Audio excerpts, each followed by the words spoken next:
Alrighty. Hello everyone. Hello my muses. Happy Friday. How you doing?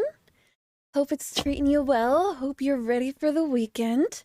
Hydrate already. You are so bad at going AFK, Pink. Yo, hey Ash. You've been Slayer just I a lot of those are shonen. I'm not crazy into shonen. I started watching Jujutsu Kaisen with a friend and like I'm liking it, but I'm not very far into it kind of thing. No, it's not bad. It's just that you said that you were gonna go AFK and then you didn't. That's all I'm saying. Like German communities here? Well, Germany, you are welcome. Still don't understand it, but you're welcome here. Not too late. No, you aren't. We just started, Bubs. Lovely to see ya. Oh, God. You okay over there, dude? Austria's here? Awesome. Don't have many Austrians, I don't think. Bop. Hey, welcome back in, Rock. Oh, it's a tier 2. You'll notice that tier 2 and tier 3s have different stuff associated to them now. That is 2 on the board. I made sure it was different so that I would actually realize when people were doing tier 2 and tier 3s now. So, 2 on the board. Trying to sleep because not feeling well. So you need to hydrate. That should be fine. Hopefully this is a good stream to fall asleep to, because as you can tell from the title, today is our first ever Freaky Friday, which, stupid name aside, is when we're going to be doing a bunch of reading. Because it's something that we used to do a bunch, like way back when I first started streaming, but we haven't done it forever, so I figured I'd bring it back, and I'm like, why not make it a little tradition? So every Friday for the foreseeable future, we'll see if we end up hating this, I am going to be doing reading streams, particularly horror stories, because that's my jam. That's what I like. The German words blocked? I don't know. I didn't block them. It must be auto-blocked. Very good. Oh, thank you. Thank you for noticing. This is like a riff on a different animation I made, and I spent last night like remaking it so it would work. I actually have a question about the background, because our normal just chatting background is actually this one. Very similar, I know. But you'll notice that it's blurry. The blue one is blurry, whereas I didn't blur the orange one. Is that okay? Would you guys prefer it blurry? Is it too distracting? Please let me know your opinions. Howdy, howdy. Hello, Play. How you doing? I'm afraid to know your request, Ash. What's up? Spooky, scary Sunday, because I don't stream on Sundays, unfortunately. When drawing stream, I've been thinking about it. I thought about that last night, and I think I want to set them up. There's just a lot I need to do to set it up, so it's coming. Just not quite yet. For a story, I've already picked out the stories, Ash. Next time. Although I probably will make a section in chat, or in the Discord now that this is going to be a regular thing where you can put scary stories. So next week. You much when I first joined the streams except for this. Yeah, it was a on occasion kind of thing, like once a month or something like that. I'm Ash. Ash! I thought we were over this. Not blurry looks cool. Okay. Coolio. Coolio. Plague, I cannot allow your comment, but I read you loud and clear. Alright. Bit too bright. I think this one is the other one we're still using for things like just general just chatting stuff. This is just for our spooky stories. This is our spooky story section. That you would have good eyes there, Ash. It indeed is anime. Because the thing is, the background is I originally yoinked it from the animation I made for my YouTube videos where I read spooky stories, but in the original, I am sitting in that chair reading, and I'm like, I can't have 2 of me, so I gotta replace it with something. So I plopped an Enderman plushie in there. I'm just streaming a bit. Now you're good, man. Welcome back. I take over the bread basket. Mainly because I didn't feel like drawing a bunch of bread. That is the main reason. I like looked around my room, I'm like, what could I put in a chair? Ender boy. That was it. Simple. Simple as that. Like, I will say, it is something silly. something small. But boy, howdy, is it hard to edit animations. It was a lot more effort than I thought it was going to be just to change out myself for an Ender Boy.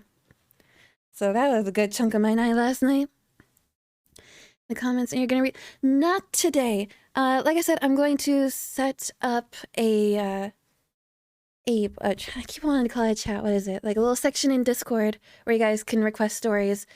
But I will be looking over them throughout the week, making sure that they're appropriate and all that jazz. I have stories picked out for today already. I've already picked out today's stories, but going forward in the future, we can suggest stories. Oh. Added Rox plushie along with Ender Boy. Rox plushie? What do you mean? Hello, Saftini, how you doing? I'm going to be hydrating a lot during the stream, because if you remember, if you were there way back when I used to do these streams, my voice within like half an hour is shot. So I'm going to try really hard. Thank you for the hydrate. I'm going to try really hard to stay hydrated. I popped a Halls before stream. I don't know if that's going to help at all, but maybe psychologically it will. MC Tweety plush. Oh, that one. I contemplated, but honestly, I still thought it'd be kind of weird to have a plushie of me in my background when I'm already here. More hydrate? More hydrate. Okay, hydrating. But yeah, we'll see if you guys end up liking this, because we haven't talked about it in forever, but way back when, I keep talking about way back when, these were like the most requested streams. So hopefully you guys still enjoy them. Maybe you won't, and maybe we'll never do this again. We're testing it out. We'll see how it goes.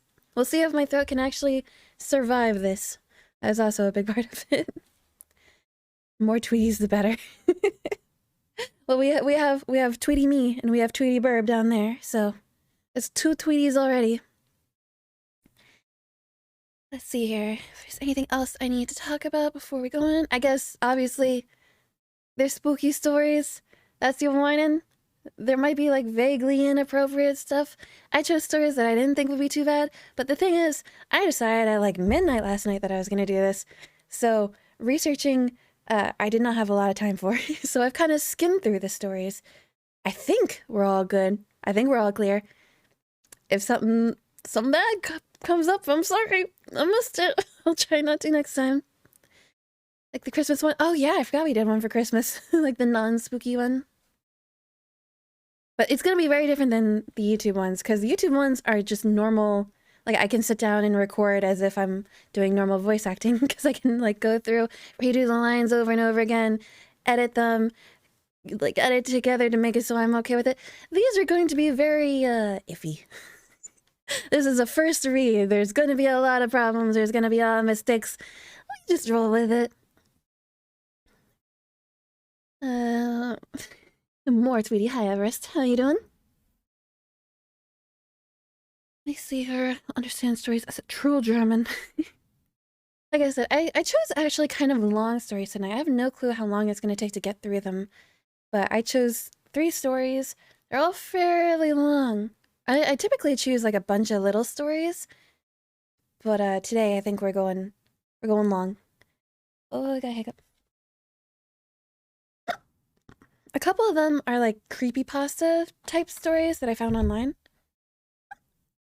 Sorry, the other is I just chose one of my Stephen King short story books and picked one out from it. So if the first 2 don't take too much time, then we will move on to the Stephen King.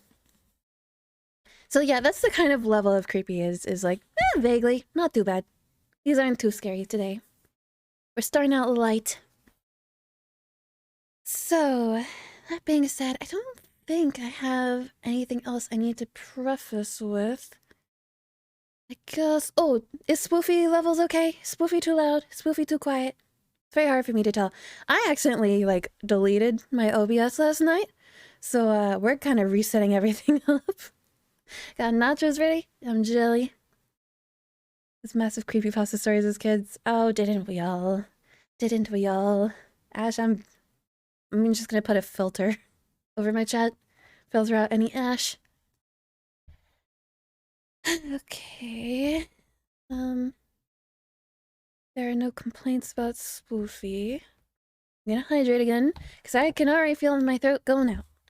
It's possible it might be a short stream, because 3 hours of reading is, quite straining on the vocal cords. Basically banning him. Well, y'all could still read him. It's just for my brain. My brain would filter him out. Spoofy, Spotify. Sorry, the music. I sometimes forget that people don't actually call it that. Oh, yeah, it's been a hot minute since we've been over here. And not only just a reading stream, but a just chatting stream. I feel very large on this screen. It's a little nerve-wracking. Hi, Sweet Colty, how you doing? Spoofy is reasonable? Okay. Then, I would say we are gonna get started. As I go, I'm gonna be paying attention mostly to the story, so if I miss a comment, I promise it's not intentional. I will come back to the comments during pauses and stuff. But for the most part, I'm gonna be reading, so... Let's get Zoom for dramatic effect. I don't even know if I have Zoom on this one. I do not. See here. But I do have... this that I also made. I thought it might be helpful. It was a big pain in the butt to set up, so I hope you like it. I shall. Okay, so on to our first story, which, as you can see by my sign that I made, is Psychosis. Hi, Phoenix. Lit up when you talked. That would be very unreasonable. In the upper right corner? No. I have in the bottom left corner because it is the only corner that is not occupied by things. Okay, so we are getting started officially. I'm not getting distracted anymore. We're doing this. We're reading a story. Psychosis.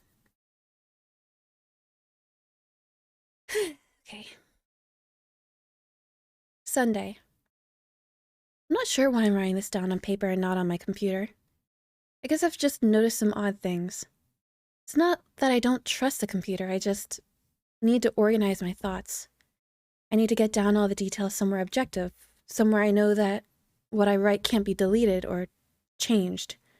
Not that that's happened, it's just everything blurs together here, and the fog of memory lends a strange cast to things. I'm starting to feel cramped in this small apartment. Maybe that's the problem.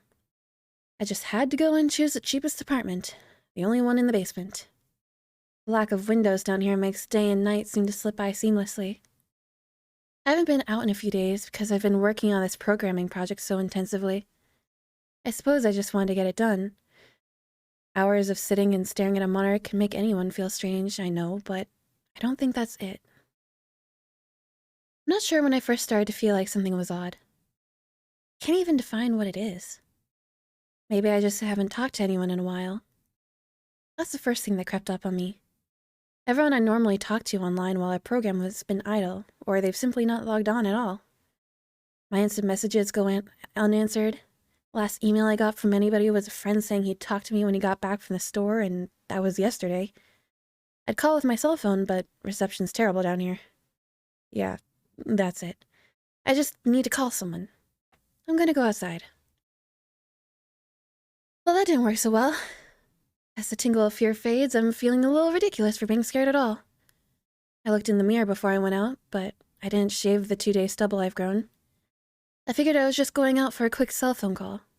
I did change my shirt, though, because it was lunchtime, and I guessed that I'd run into at least one person new. That didn't end up happening. I wish it did. When I went out, I opened the door to my small apartment slowly. A small feeling of apprehension had somehow already lodged itself in me, for some indefinable reason. I chalked it up to having not spoken to anyone but myself for a day or two. I peered down the dingy gray hallway, made dingier by the fact that it was a basement hallway. On one end, a large metal door led to the building's furnace room. It was locked, of course. 2 dreary soda machines stood by it. I bought a soda from the first one from one the first day I moved in, but had a 2-year-old expiration date. I'm fairly sure nobody knows those machines are even down here, or my cheap landlady just doesn't care to get them restocked. I closed my door softly and walked the other direction, taking care not to make a sound. I have no idea why I chose to do that, but it was fun giving in to the strange impulse not to break the droning hum of the soda machines, at least for the moment. I got to the stairwell and took the stairs up the building's front door.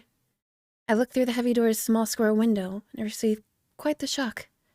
It was definitely not lunchtime. City gloom hung over the dark street outside, and the traffic lights at the intersection in the distance blinked yellow. Dim clouds, purple and black from glow of the city, hung overhead.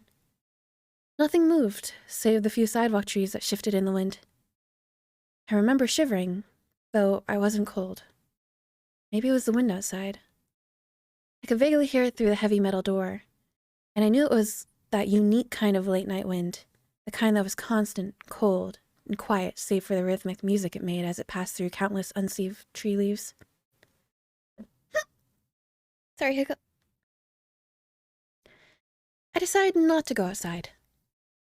Instead, I lifted my cell phone to the door's little window and checked the signal meter. The bars filled up the meter, and I smiled. Time to hear someone else's voice, I remember thinking, relieved. It was such a strange thing to be afraid of nothing. I shook my head, laughing at myself silently. I hit speed dial for my best friend Amy's number and held the phone up to my ear. I rang once, but then it stopped.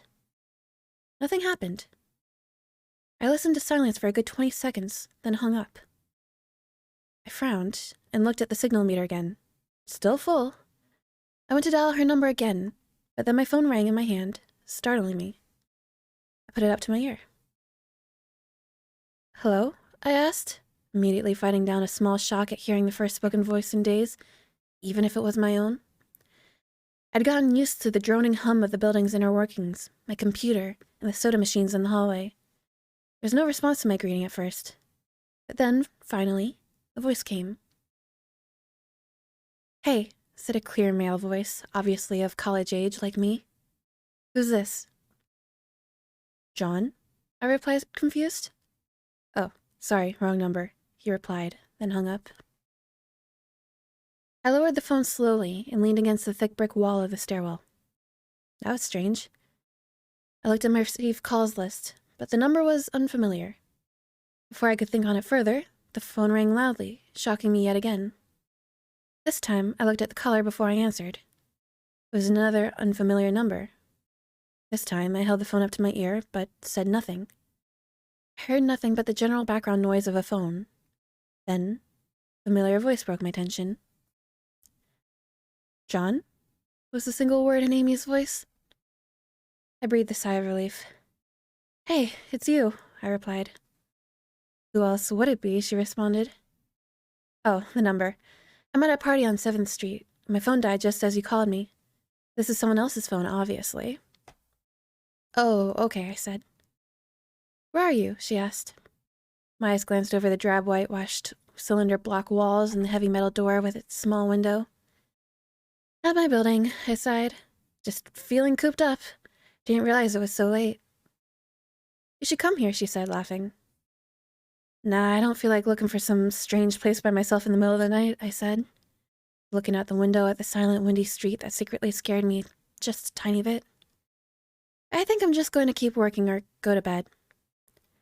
"Nonsense," she replied. "I can come get you. Your building is close to 7th Street, right?"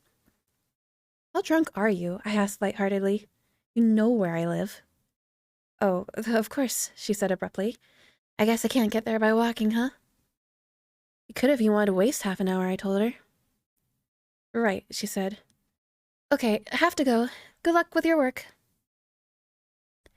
I lowered the phone once more, looking at the numbers flash as the call ended. Gosh, hiccup, sorry.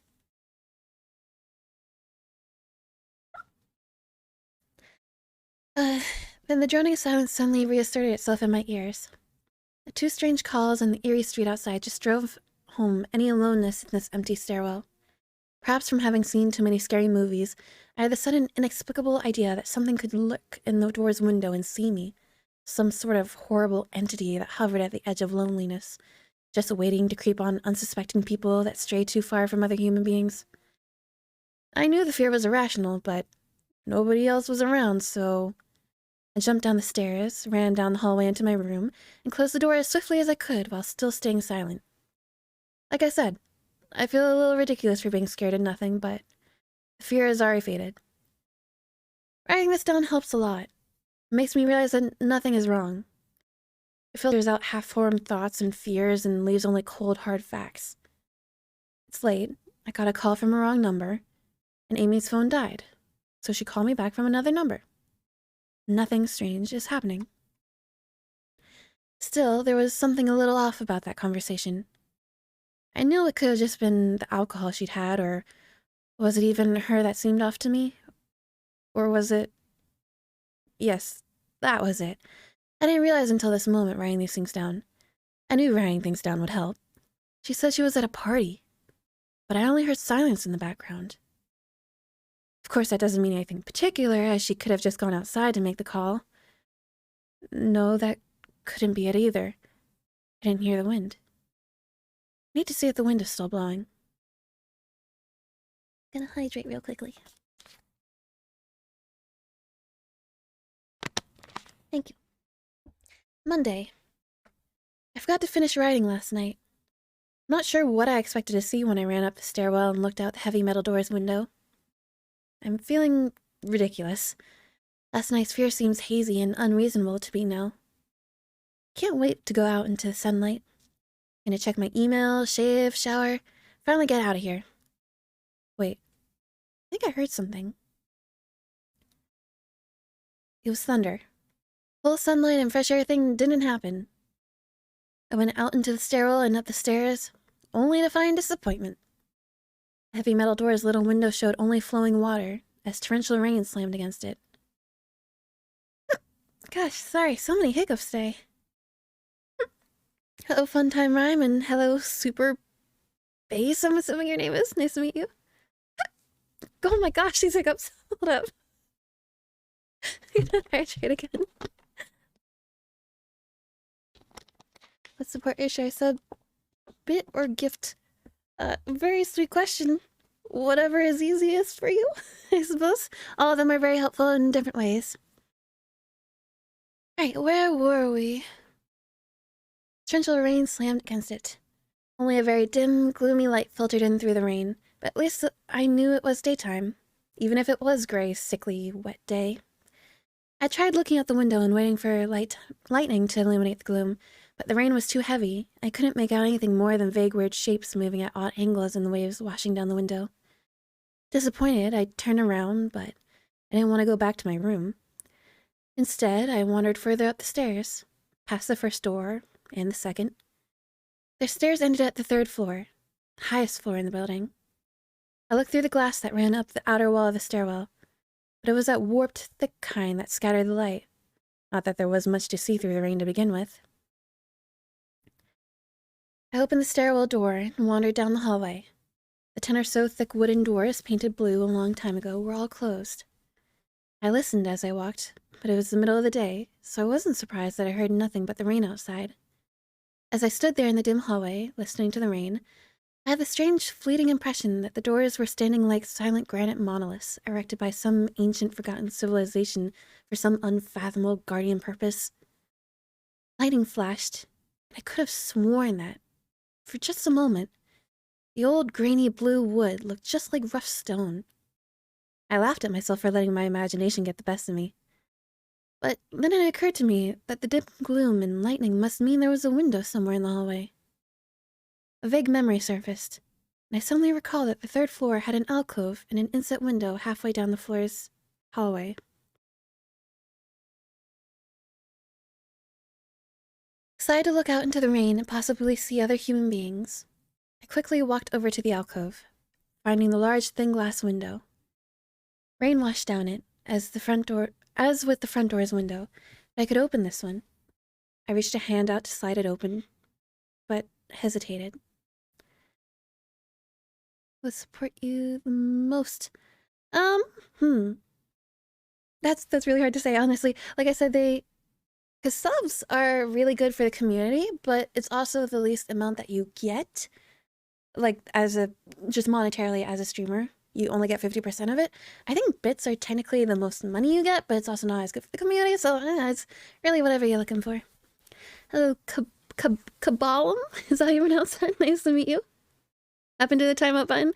I mean, if you want it back, I can bring it back, but I thought it was silly. I do some buns. I suppose so.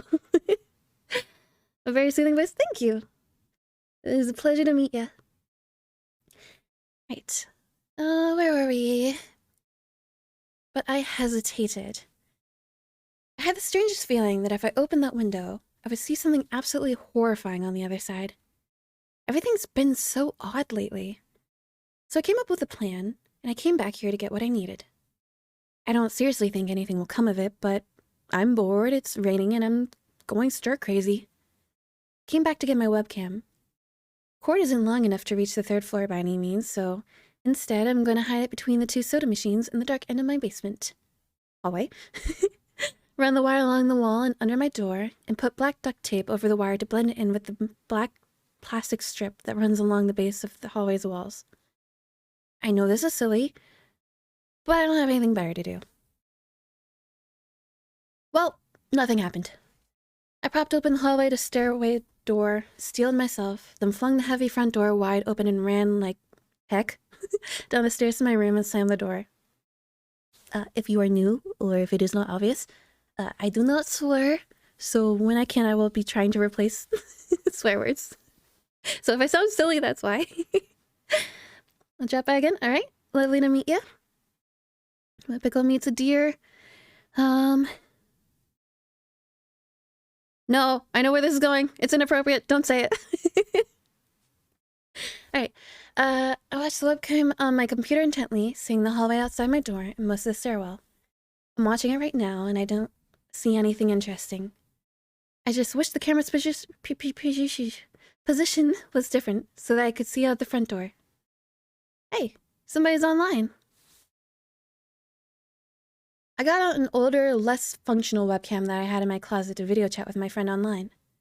Couldn't really explain to him why I wanted to video chat, but it felt good to see another person's face. Couldn't talk very long, and we didn't talk about anything meaningful, but I feel much better. Oh, hold up. Oh my god, so many hiccups today. My strange fears almost passed. I would feel completely better, but there was something odd about our conversation. I know that I've said that everything has seemed odd, but still, he was very vague in his responses. I can't recall one specific thing that he said. No particular name or place or event. But he did ask for my email address to keep in touch. Wait, I just got an email. I'm about to go out. I just got an email from Amy that asked me to meet her for dinner at the place we usually go to. I do love pizza, and I've just been eating random food from my poorly stocked fridge for days, so can't wait. Again, I feel ridiculous about the odd couple of days I've been having. I should destroy this journal when I get back. Oh, another email. Hi, Echo. Lovely to see you. Marco, lurk away. Just, Ash. I'm gonna hydrate again real quickly. Your loud siren is the music bad? I can't hear it, but I can change it. I'll skip whatever this song is. There we go. Hydrating. No, I believe you. Like, I set up that playlist forever ago. I don't remember what was in it. Is my spooky playlist. Okay. Oh my god. I almost left the email and opened the door. I almost opened the door. But I read the email first. It's from a friend I hadn't heard from in a long time. It was sent to a huge number of emails that must have been every person he had saved in his address list. It had no subject, and it said simply, "Seen with your own eyes. Don't trust them, they." What is that supposed to mean? The words shock me, and I keep going over and over them. Is it a desperate email sent just as something happened? The words are obviously cut off without finishing. On any other day, I would have dismissed this as spam from a computer virus or something, but the words seen with your own eyes. Can't help but read over this journal and think back on the last few days and realize that I have not seen another person with my own eyes or talked to another person face to face. The webcam conversation with my friend was so strange, so vague, so eerie now that I think about it. Was it eerie? Or is the fear clouding my memory? My mind toys with the progression of events I've written here, pointing out that I have not been presented with one single fact that I did not specifically give out unsuspectingly. The random wrong number that got my name and the subsequent strange return call from Amy, the friend that asked for my email address. I messaged him first when I saw him online, and I got my first email a few minutes after our conversation. Oh my god. A phone call with Amy. I said over the phone, I said that I was within half an hour's walk of 7th Street. They know I'm near there. What if they're trying to find me? Where is everyone else? Why haven't I seen or heard anyone else in days? No. This is crazy. This is absolutely crazy. I need to calm down. This madness needs to end. I don't know what to think. I ran about my apartment furiously, holding my cell phone up to every corner to see if it got a signal through the heavy walls. Finally, in the tiny bathroom near one ceiling corner, I got a single bar. Holding my phone there, I sent a text message to every number in my list. Not wanting to betray anything about my unfounded fears, I simply sent, "You seen anyone face to face lately?" At that point, I just waited. Or I just wanted any reply back. I didn't care what the reply was or if I embarrassed myself. I tried to call someone a few times, but I couldn't get my head up high enough, and if I brought my cell phone down even an inch, it lost signal. Then I remembered the computer and rushed over to it, instant messaging everyone online. Most were idle or away from the computer. Nobody responded.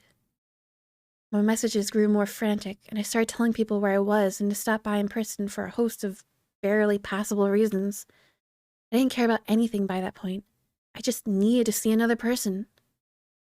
I also tore apart my apartment looking for something that I might have missed. Some way to contact another human being without opening the door. I know it's crazy. I know it's unfounded, but what if? What if? I just need to be sure. Tape the phone to the ceiling in case. Tuesday. The phone rang. Exhausted from last night's rampage, I must have fallen asleep. I woke up to the phone ringing and ran into the bathroom, stood on the toilet, and flipped open the phone taped to the ceiling. It was Amy, and I feel so much better. She was really worried about me. Apparently, had been trying to contact me since the last time I talked to her. She's coming over now, and yes, she knows where I am without me telling her. I feel so embarrassed. I'm definitely throwing this journal away before anyone sees it. I don't even know why I'm writing in it now. Maybe it's just because it's the only communication I've had at all since God knows when. I look bad, too. I looked in the mirror before I came back in here. My eyes are sunken, my stubble is thicker, and I just look generally unhealthy.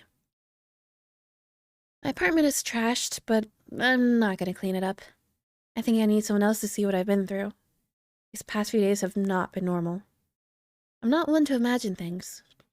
I know I've been the victim of extreme probability. I probably missed seeing another person a dozen times. I just happened to go out when it was late at night or the middle of the day when everyone was gone. Everything's perfectly fine. I know this now. Plus, I found something in the closet last night that has helped me tremendously. A television. I set it up just before I wrote this, and it's on in the background. Television has always been an escape for me, and it reminds me that there's a world beyond these dingy brick walls. I'm glad Amy's the only one that responded to me after last night's frantic pestering of everyone I could contact. She's been my best friend for years. She doesn't know it, but I count the day that I met her among one of the few moments of true happiness in my life. I remember that warm summer day fondly. Seems a different reality from this dark, rainy, lonely place. I feel like I spent days sitting in that playground, much too old to play, just talking with her and hanging around doing nothing at all. Still feel like I can go back to that moment sometimes. It reminds me that this place is not all that there is. Finally, a knock on the door. Hydrate them real quickly. I'm sorry, there's gonna be a lot of hydration breaks. That's just how today is gonna go. Oh, I'm gonna sneeze too. Okay, sorry. Good night, Ash. I thought it was odd that I couldn't see her through the camera I had between the two soda machines. I figured that it was bad positioning, like when I couldn't see out the front door. Should have known. I should have known. After the knock, I yelled through the door jokingly that I had a camera between the soda machines, because I was embarrassed myself that I had taken this paranoia so far. After I did that, I saw her image walk over to the camera and look down at it. She smiled and waved. Hey, she said to the camera brightly, giving it a wry look. It's weird, I know, I said into the mic attached to my computer. I've had a weird few days. Must have, she replied. Open the door, Jean. I hesitated. How could I be sure? Hey, humor me a second here, I told her through the mic. Tell me one thing about us. Just prove to me you're you. She gave the camera a weird look. Alright, she said slowly, thinking. We met randomly at a playground when we were both way too old to be there? I sighed deeply as reality returned and fear faded. God, I'd been so ridiculous. Of course it was Amy. That day wasn't anywhere in the world except in my brain. I never even mentioned it to anyone. Not out of embarrassment, but out of a strange secret nostalgia and a longing for those days to return. There was some unknown force at work trying to trick me, as I feared. There was no way they could know about that day. All right, I'll explain everything, I told her. Be right there. I ran to my small bathroom and fixed my hair as best I could. I looked like heck, but she would understand. Snickering at my own unbelievable behavior and the mess I'd made of the place, I walked to the door, put my hand on the doorknob, and gave the mess one last look. So ridiculous, I thought. My eyes traced over the half-eaten food lying on the ground, the overflowing trash bin, and the bed I'd tipped to the side looking for God knows what. I almost turned to the door and opened it, but my eyes fell on one last thing. The old webcam, one I used for that eerily vacant chat with my friend.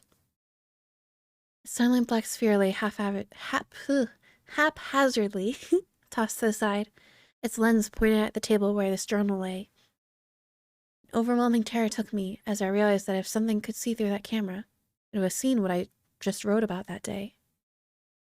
I asked her for any one thing about us, and she chose the only thing in the world that I thought they or it did not know.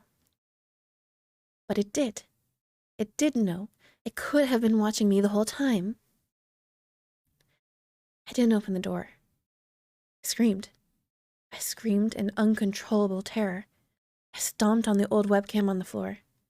The door shook, and the doorknob tried to turn, but I didn't hear Amy's voice through the door. Was the basement door made to keep out drafts too thick? Or was Amy not outside? What could have been trying to get in if not her? What the heck is out there? I saw her on my computer through the camera outside. I heard her on the speakers through the camera outside. But was it real? How can I know? She's gone now. I screamed and shouted for help. I piled up everything in my apartment against the front door. Oh, Pathfinder, nice to meet ya. Like your name? I'll hydrate again. Okay. And one more sneeze. Gosh, I'm not getting sick. All the sneezing. Friday. At least I think that it's Friday. I broke everything electronic. I smashed my computer to pieces. Every single thing on there could have been accessed by network access or, worse, altered. I'm a programmer, I know. Every little piece of information I gave out since this started, my name, my email, my location, none of it came back from outside until I gave it out.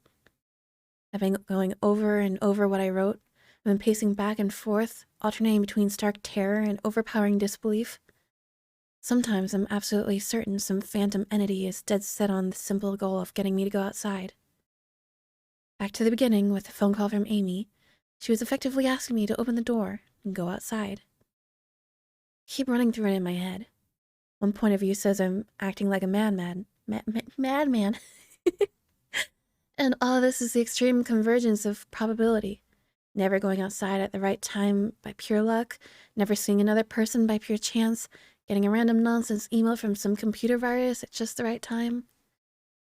The other point of view says that extreme convergence of probability is the reason that whatever's out there hasn't gotten me already. I keep thinking, I never opened the window on the 3rd floor. I never opened the front door until that incredibly stupid stunt with the hidden camera, after which I ran straight to my room and slammed the door. I haven't opened my own solid door since I flung open the front door of the building. Whatever is out there, if anything's out there, never made an appearance in the building before I opened the front door. Maybe the reason it wasn't in the building already was that it was elsewhere getting everyone else.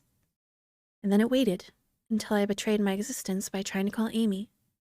Call which didn't work until it called me and asked me my name. Terror literally overwhelms me every time I try to fit the pieces of this nightmare together.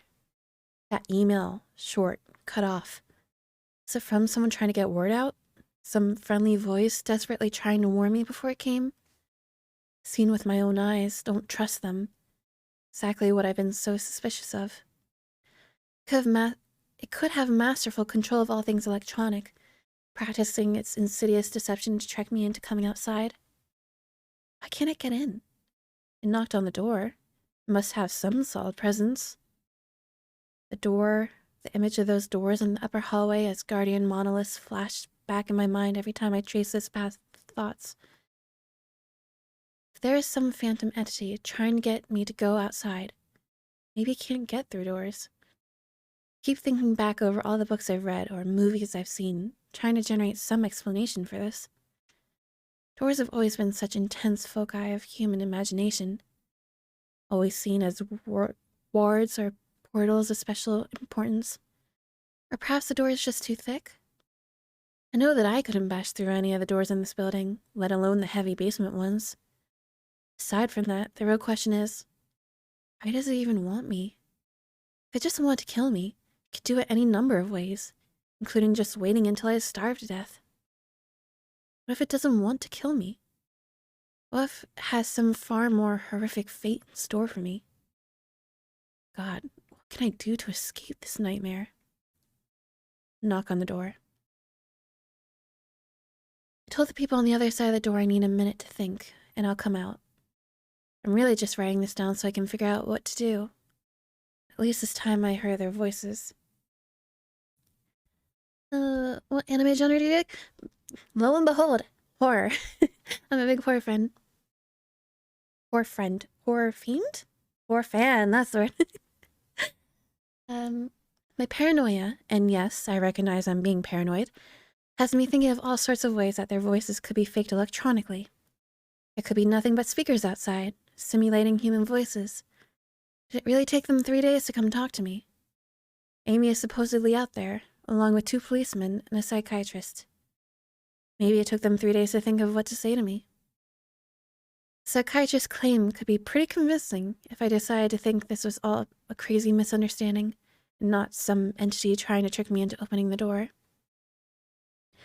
The psychiatrist had an older voice, authoritarian but still caring. I liked it. I'm desperate just to see someone with my own eyes. He said I have something called cyberpsychosis. I'm just one of a nationwide epidemic of thousands of people having breakdowns triggered by a suggestive email that got through somehow. I swear he said got through somehow. I think he means spread throughout the country inexplicably, but I'm incredibly suspicious that the entity slipped up and revealed something. He said I'm part of a wave of emergent behavior, that a lot of other people are having the same problem with the same fears, even though we've never connected. That neatly explains the strange email about eyes that I got. I didn't get the original triggering email. I got a descendant of it. My friend could have broken down too and tried to warn everyone he knew against his paranoid fears. That's how the problem spreads, the psychiatrist claims. I could have spread it too with my texts and instant messages online to everyone I know. One of those people might be melting down right now after being triggered by something I sent them. Something they might interpret any way that they want. Something like a text saying, "Seen anyone face to face lately?" Psychiatrist told me that he didn't want to lose another one, that people like me are intelligent, and that's our downfall. We draw connections so well that we draw them even when they shouldn't be there. He said it's easy to get caught up in paranoia in our fast-paced world, constantly changing place where more and more of our interaction is simulated. I have to give him one thing. It's a great explanation. It neatly explains everything. It perfectly explains everything, in fact. Oh, sorry. Hiccup. Friend Steven, he's really scary. Is his last name King? I have every reason to shake off this nightmarish fear that something or consciousness or being out there wants me to open the door so it can capture me for some horrible fate worse than death. It would be foolish, after hearing that explanation, to stay in here until I starve to death, just to spite the entity that might have got everyone else. It would be foolish to think that, after hearing that explanation, I might be one of the last people left alive on an empty world, hiding in my secure basement room, spitting some unthinkable, deceptive entity just by refusing to be captured. It's a perfect explanation for every single strange thing I've seen or heard, and I have every reason in the world to let all of my fears go and open the door. That's exactly why I'm not going to. How can I be sure? How can I know what's real and what's deception? All these things with their wires and their signals that originate from some unforeseen origin, they're not real. I can't be sure. Signals through a camera, faked video, deceptive phone calls, emails, even the television lying broken on the floor. How can I possibly know it's real? It's just signals, waves, light. The door. It's bashing on the door. It's trying to get in. What insane mechanical contrivance could it be using to simulate the sound of men attacking the heavy wood so well? At least I'll finally see it with my own eyes. There's nothing left in here for it to deceive me with. I've ripped apart everything else. Can't deceive my eyes, can it? Seen with your own eyes, don't trust them, they... Wait. Is that desperate message telling me to trust my eyes? Or warning me about my eyes, too? Oh my god, what's the difference between a camera and my eyes? They both turn light into electrical signals. They're the same. I can't be deceived. I have to be sure. I have to be sure.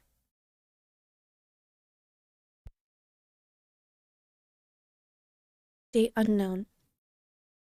Calmly asked for paper and a pen. Day in and day out, until it finally gave them to me. Not that it matters. What am I going to do? Poke my eyes out? The bandages feel like part of me now. Pain is gone. Figure this will be one of my last chances to write legibly, as, without my sight to correct myself, my hands will slowly forget the motions involved. This is a sort of self-indulgence, this writing.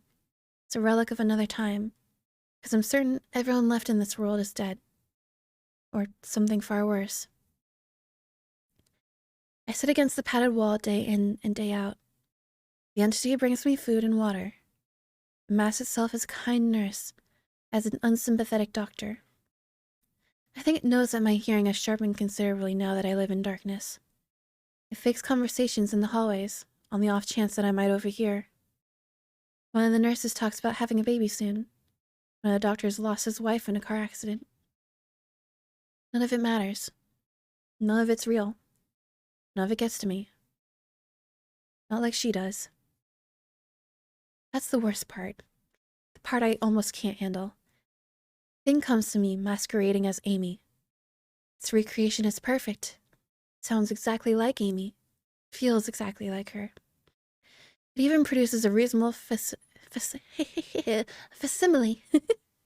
of tears that it makes me feel on its lifelike cheeks. When it first dragged me here, it told me all the things I wanted to hear. It told me that she loved me, that she had always loved me, that I didn't understand why I did this, that we could still have a life together if only I would stop insisting that I was being deceived. It wanted me to believe. No, it needed me to believe that she was real. I almost fell for it. I really did. I doubted myself for the longest time. In the end, though, it was all too perfect, too flawless, and too real. The false Amy used to come in every day, and then every week. If finally stop coming all together. But I don't think the entity will give up. I think the waiting game is just another one of its gambits. I'll resist it for the rest of my life if I have to. I don't know what happened to the rest of the world, but I do know that this thing needs me to fall for its deception. If it needs that, then maybe, just maybe, I'm a thorn in its agenda. Maybe Amy is still alive out there somewhere, kept alive only by my will to resist the deceiver. I held on to that hope, rocking back and forth in my cell to pass the time. I will never give in. I will never break. I am a hero. The doctor read the paper, and the patient had scribbled on. It was barely readable, written in the shaky script of one who could not see. He wanted to smile at the man's steadfast resolve, a reminder of the human will to survive, but he knew that the patient was completely delusional. After all, a sane man would have fallen for the deception long ago. The doctor wanted to smile. He wanted to whisper words of encouragement to the delusional man. He wanted to scream, but the nerve filaments wrapped around his head and into his eyes made him do otherwise. His body walked into the cell like a puppet, told the patient once more that he was wrong, and there was never anybody trying to deceive him. And that is the end of our first story. That is the end of Psychosis. I'm gonna hydrate to high now. Do you know the game Watchtower? Would you stream it? Is that the like the quote-unquote walking simulator about the guy who is stationed in a watchtower looking out for forest fires? Excuse me, hydrate. Let's just heading out. See you, bubs. Introverts horror story. An introvert? No. Oh, I think I'm thinking of Firewatch. So then, no, I don't know what Watchtower is. Is it a scary game? Maybe. I'll write it down. I certainly love horror games. Let me find my pen. Called a Watchtower. Alright. I'll keep that in mind. Always looking for good horror games. Let's see here. Our next story. It's gonna have to wait a minute because my throat is killing me. I need way more hydration. You okay with jump scares? Yeah, I'm fine with them. I mean, like, I definitely get jump scared, but they don't bother me is what I'm saying. Right, our next story is called Bedtime. And this is a rather long one. More hydrate, okay. Got hiccups. It's probably because of all the hydration I'm doing. Oh boy. Need one of those Chinese, but for starters, they're not mints. Second off, I don't have any more. I ran out. Goodness, hiccups.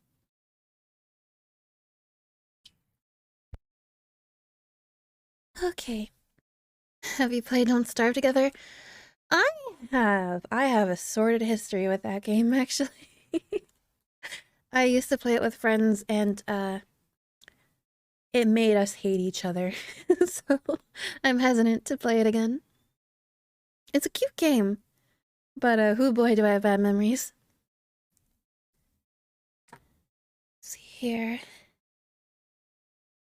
Hydrate a little more. And hydrate. Well, joke's on you. You can only do 3 per stream. So you cannot.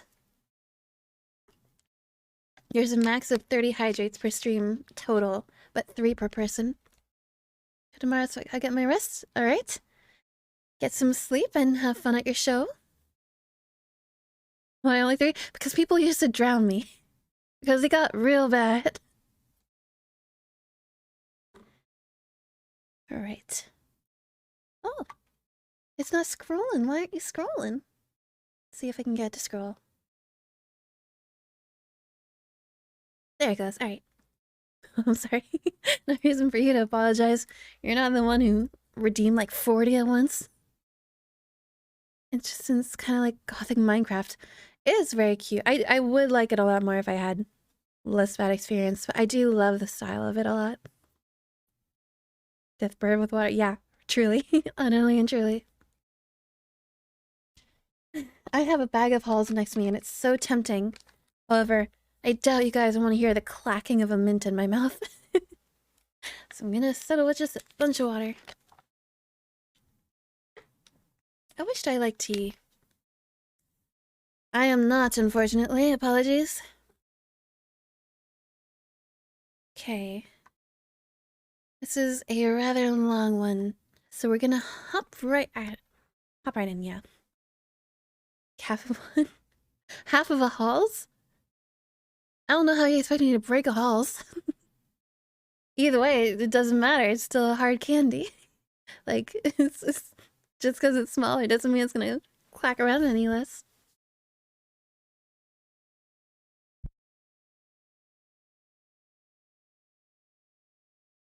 Okay, for realsies, we're gonna get started.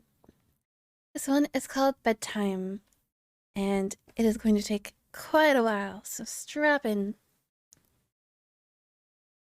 Your voice actor? Yes, I do voice act a little. Part 1, the beginning. Bedtime is supposed to be a happy event for a tired child. For me, it was terrifying. While some children might complain about being put to bed before they have finished watching a film or playing their favorite video game, when I was a child, nighttime was something to truly fear. Somewhere in the back of my mind, it still is. As someone who is trained in the sciences, I cannot prove that what happened to me was objectively real, but I can swear that what I experienced was genuine horror. Fear which in my life, I'm glad to say, has never been equaled. I will relate it to you all now as best I can. Make of it what you will, but I'll be glad to just get it off of my chest. I can't remember exactly when it started, but my apprehension towards falling asleep seemed to correspond with my being moved into a room of my own. I was 8 years old at the time, and until then I had shared a room, quite happily, with my older brother. As is perfectly understandable for a boy 5 years my senior, my brother eventually wished for a room of his own, and as a result, I was given the room at the back of the house. It was a small, narrow, yet oddly elongated room, large enough for a bed and a couple of chests of drawers, and not much else. I couldn't really complain because, even at that age, I understood that we did not have a large house, and I had no real cause to be disappointed, as my family was both loving and caring. It was a happy childhood. During the day, a solitary window looked out onto our back garden. Nothing out of the ordinary, but even during the day, the light which crept into that room seemed almost hesitant. As my brother was given a new bed, I was given the bunk air beds, which we used to share. While I was upset about sleeping on them, I was excited at the thought of being able to sleep on the top bunk, which seemed far more adventurous to me. From the very first night, I remember a strange feeling of unease creeping slowly from the back of my mind. I lay on the top bunk, staring down at my action figures and cars strewn across the green-blue carpet, as imaginary battles and adventures took place between the toys on the floor. I couldn't help but feel that my eyes were being slowly drawn towards the bottom bunk, as if something was moving at the corner of my eye. Something that did not wish to be seen. The bunk was empty, impeccably made with a dark blue blanket tucked in neatly, partially covering 2 rather bland white pillows. I didn't think anything of it the first time. I was a child, and the noise slipping under my door from my parents' television bathed me in a warm sense of safety and well-being. I fell asleep. When you awaken from a deep sleep to something moving or stirring, it can take a few moments for you to truly understand what is happening. The fog of sleep hangs over your eyes and ears, even when lucid. Something was moving. There's no doubt about that. At first, I wasn't sure what it was. Everything was dark, almost pitch black, but there was enough light creeping in from outside to outline that narrowly suffocating room. 2 thoughts appeared in my mind almost simultaneously. The first was that my parents were in bed because the rest of the house lay both in darkness and silence. The second thought turned to the noise, a noise which had obviously awoken me. As the last cobwebs of sleep withered from my mind, the noise took on a more familiar form. Sometimes the simplest of sounds can be the most unnerving. A cold wind whistling through a tree outside, a neighbor's footsteps uncomfortably close, or, in this case, the simple sound of bedsheets rustling in the wind. That was it. Bedsheets rustling in the dark as if some disturbed sleeper was attempting to get all too comfortable in the bottom bunk. I lay there in disbelief, thinking that the noise was either my imagination or perhaps just my pet cat finding somewhere comfortable to spend the night. It was then that I noticed my door shut, as it had been as I'd fallen asleep. Perhaps my mum had checked in on me and the cat had sneaked into my room then. Yes, that must be it. I turned to face the wall, closing my eyes in the vain hope that I could fall back to sleep. As I moved, the rustling noise from underneath me ceased. I thought that I must have disturbed my cat, but quickly I realized that the visitor in the bottom bunk was much less mundane than my pet trying to sleep, and much more sinister. Excuse me as I sneeze again. Hello, Jake the Bagel and Crispy Tender. Nice to meet you. Excuse me.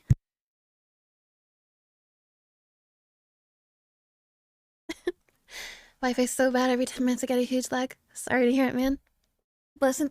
Thanks, I guess. Or thanks and... Boo-boo.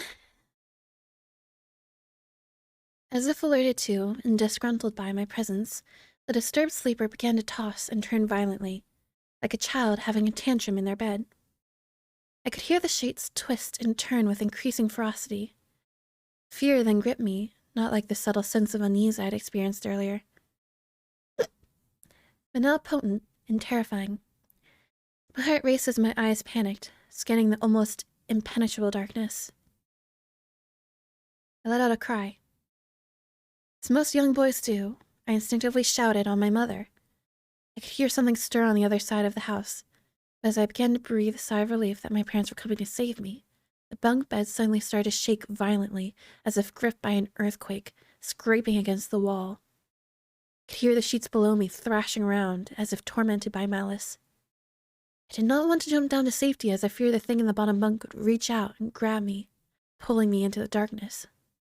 So I stayed there, white knuckles clenching my own blanket like a shroud of protection. The wait seemed like an eternity.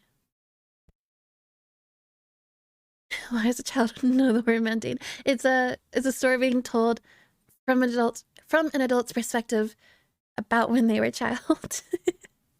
I doubt the child himself actually knew the word mundane. The door finally, and thankfully, burst open, and I lay bathed in the light while the bottom bunk, the resting place of my unwanted visitor, lay empty and peaceful. I cried and my mother consoled me. Tears of fear, followed by relief, streamed down my face. Yet through all the horror and relief, I didn't tell her why I was so upset. Can't explain it, but it was as though whatever had been in that bunk would return if I even so much as spoke of it, or uttered a single syllable of its existence. Whether that was the truth, I don't know, but as a child, I felt as if that unseen menace remained close, listening. My mother lay in the empty bunk, promising to stay there until morning. Eventually my anxiety diminished, tiredness pushed me back towards sleep, but I remained restless, waking several times momentarily to the sound of rustling bedsheets. I remember the next day I wanted to go anywhere, be anywhere, but in that narrow, suffocating room. It was a Saturday, and I played outside, quite happily, with my friends. Although our house was not large and we were lucky to have a long sloping garden in the back, we played there often. As much of it was overgrown, and we could hide in the bushes, climb in a huge sycamore tree which towered above all else, and easily imagine ourselves in the throes of grand adventure, in some untamed exotic land. As fun as it all was, occasionally my eyes would turn to that small window. Ordinary, slight, and innocuous. But for me, that thin boundary was a looking-glass into a strange, cold pocket of dread. Outside, the lush green surroundings of our garden, filled with the smiling faces of my friends, could not extinguish the creeping feeling clawing its way up to my spine, each hair standing on end. The feeling of something in that room, watching me play, waiting for the night when I would be alone, eagerly filled me with hate. It may sound strange to you, but by the time my parents ushered me back into that room for the night, I said nothing. I didn't protest. I didn't even make an excuse as to why I couldn't sleep there. I simply and sullenly walked into my room, climbed the few steps into the dump bunk, and waited. As an adult, I would be telling everyone about my experience, but even at that age, I felt almost silly to be talking about something which I really had no evidence for. I would be lying, however, if I said this was my primary reason. I still felt that this thing would be enraged if I so much as spoke of it. My door in the middle of the night. They knocked, they say they didn't. Dude, I feel like everyone's had that kind of experience. It's so creepy. Can I ask you a question? Feel free. I'm gonna hydrate.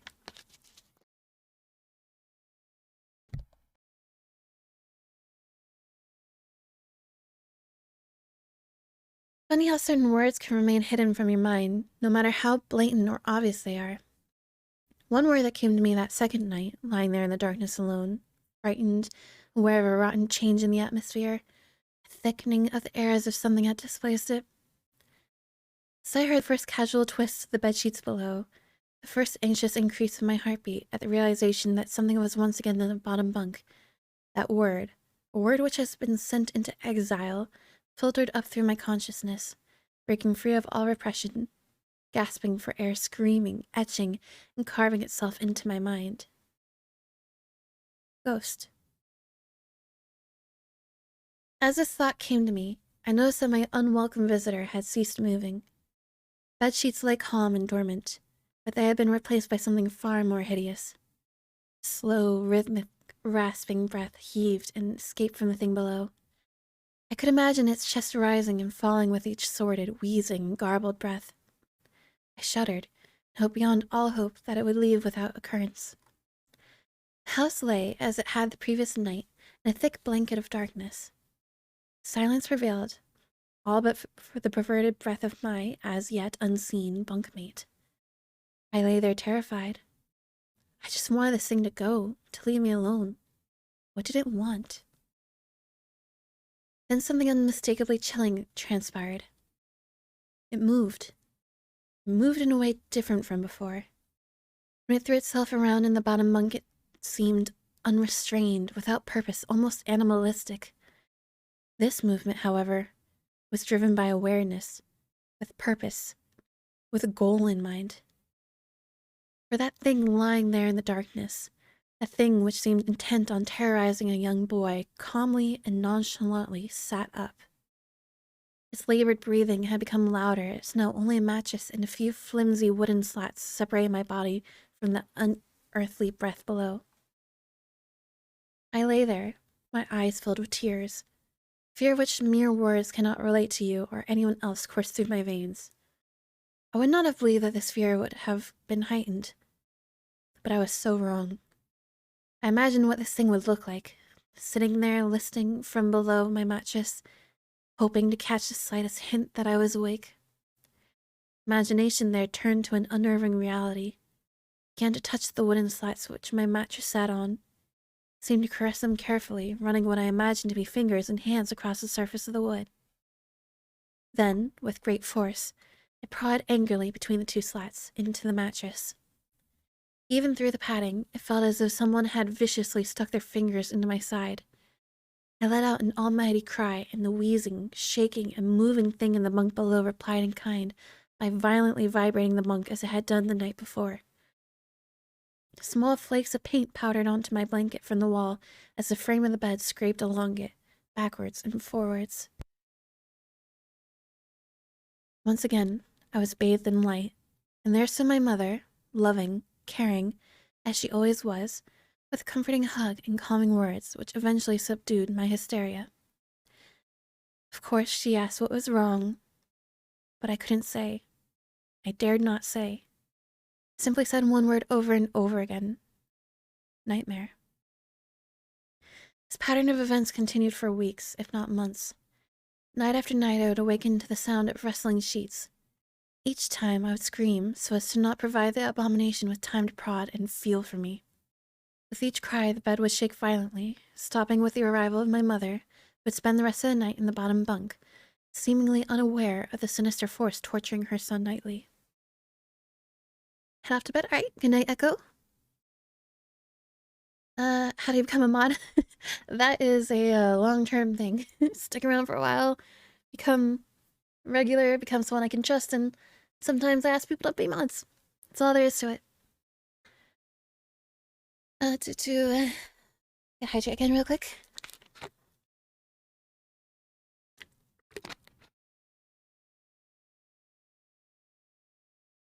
Along the way, I managed to feign illness a few times and come up with other less than truthful reasons for sleeping in my parents' bed. But more often than not, I would be alone for the first few hours of each night in that place. The room where the light from outside did not sit right. Alone with that thing. With time, you can become desensitized to almost anything, no matter how horrific. I come to realize that, for whatever reason, this thing could not harm me when my mother was present. I'm sure the same would have been said for my father, but as loving as he was, waking him from sleep was almost impossible. After a few months, I had grown accustomed to my nightly visitor. Do not mistake this for some unearthly friendship. I detested the thing. I still feared it greatly, as I could almost sense its desire and its personality, if you could call it that. One filled with a perverted and twisted hatred, yet longing for me of perhaps all things. My greatest fears were realized in the winter. Days grew short, and the longer nights merely provided this wretch with more opportunities. It was a difficult time for my family.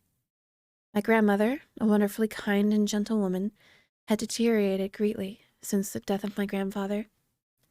My mother was trying her best to keep her in the community as long as possible. However, dementia is a cruel and degenerative illness. Robbing a person of their memories one day at a time. Soon she recognized none of us, and it became clear that she would need to be removed from her house to a nursing home. Before she could be moved, my grandmother had a particularly difficult few nights, and my mother decided that she would stay with her. As much as I loved my grandmother and felt nothing but anguish at her illness, at this day I feel guilty that my first thoughts were not of her, but of what my nightly visitor may do should it become aware of my mother's absence. Her presence being the one thing which I was sure was protecting me from the full horror of this thing's reach. I rushed home from school that day and immediately wrenched the bed, sheets, and mattress from the lower bunk, removing all the slats and placing an old desk, a chest of drawers, and some chairs which we kept in a cupboard where the bottom bunk used to be. I told my father I was making office, which he found adorable, but I would be darned if I'd give that thing a place to sleep for one more night. As darkness approached, I lay there knowing my mother was not in the house. I did not know what to do. My only impulse was to sneak into her jewelry box, take a small family crucifix, which I had seen before. While my family was not very religious, at that age I still believed in God and hoped that somehow this would protect me. Although fearful and anxious, while gripping the crucifix under my pillow tightly in one hand, sleep eventually came, and as I drifted off to dream, I hoped that I would waken in the morning without incidents. Unfortunately, that night was the most terrifying of all. I woke gradually. The room was once again dark. As my eyes adjusted, I could gradually make out the window and the door and the walls, some toys on a shelf, and even to this day I shudder to think of it. There was no noise. No rustling of sheets, no movement at all. The room felt lifeless. Lifeless yet not empty. The nightly visitor, that unwelcome, wheezing, hate-filled thing which had terrorized me night after night, was not in the bottom bunk. It was in my bed. I opened my mouth to scream, but nothing came out. Utter terror had shaken the very sound from my voice. I lay motionless. If I could not scream, I did not want to let it know I was awake. I had not yet seen it. I could only feel it. It was obscured under my blanket. I could see its outline, and I could feel its presence, but I dared not look. The weight of it pressed down on top of me, a sensation I will never forget. When I say that hours passed, I do not exaggerate. Laying there motionless in the darkness, I was every bit a scared and frightened young boy. It had been during the summer months. If it had been during the summer months, it would have been light by then, but the grasp of winter is long and unrelenting, and I knew it would be hours before sunrise. Sunrise, which I yearned for. I was a timid child by nature, but I reached a breaking point. A moment where I could wait no more, where I could survive under the intimately deviant abomination no longer. Fear can sometimes wear you out, make you threadbare, a shell of nerves leaving only the slightest trace of you behind. I had to get out of that bed. Then I remembered. Crucifix. My hand still lay underneath the pillow, but it was empty. I slowly moved my wrist around to find it, minimizing as best I could the sound and vibrations caused, but it could not be found. I had either knocked it off the top bunk, or it had, could not even bear to think of it, been taken from my hand. Without the crucifix, I lost any sense of hope. Even at such a young age, you can be acutely aware of what death is, and intensely frightened of it.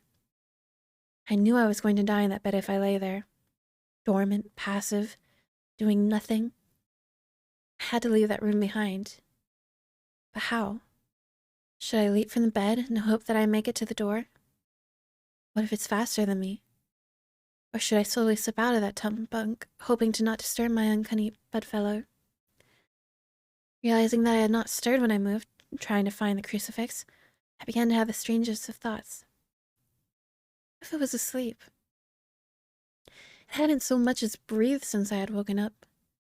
Perhaps it was resting, believing that it had finally got me, that I was finally in its grasp. Perhaps it was toying with me. After all, I had been doing just that for countless nights, and now with me under it, pinned against my mattress with no mother to protect me, maybe it was holding off, savoring its victory until the last possible moment, like a wild animal savoring its prey. I tried to breathe as shallowly as possible, and mustering every ounce of courage I could, I reached over slowly with my right hand and began to peel the blanket off of me. What I found under those covers almost stopped my heart. I did not see it, but as my hand moved to the blanket, brushed against something smooth and cold, something which felt unmistakably like a gaunt hand. I held my breath in terror, as I was sure it must now know that I was awake. Nothing. I did not stir. I felt dead. After a few moments, I placed my hand carefully further down the blanket and felt a thin, poorly formed forearm. My confidence and almost twisted sense of curiosity grew as I moved down further to a disproportionately longer bicep muscle. The arm was outstretched, lying across my chest, with a hand resting on my left shoulder as if it had grabbed me in my sleep.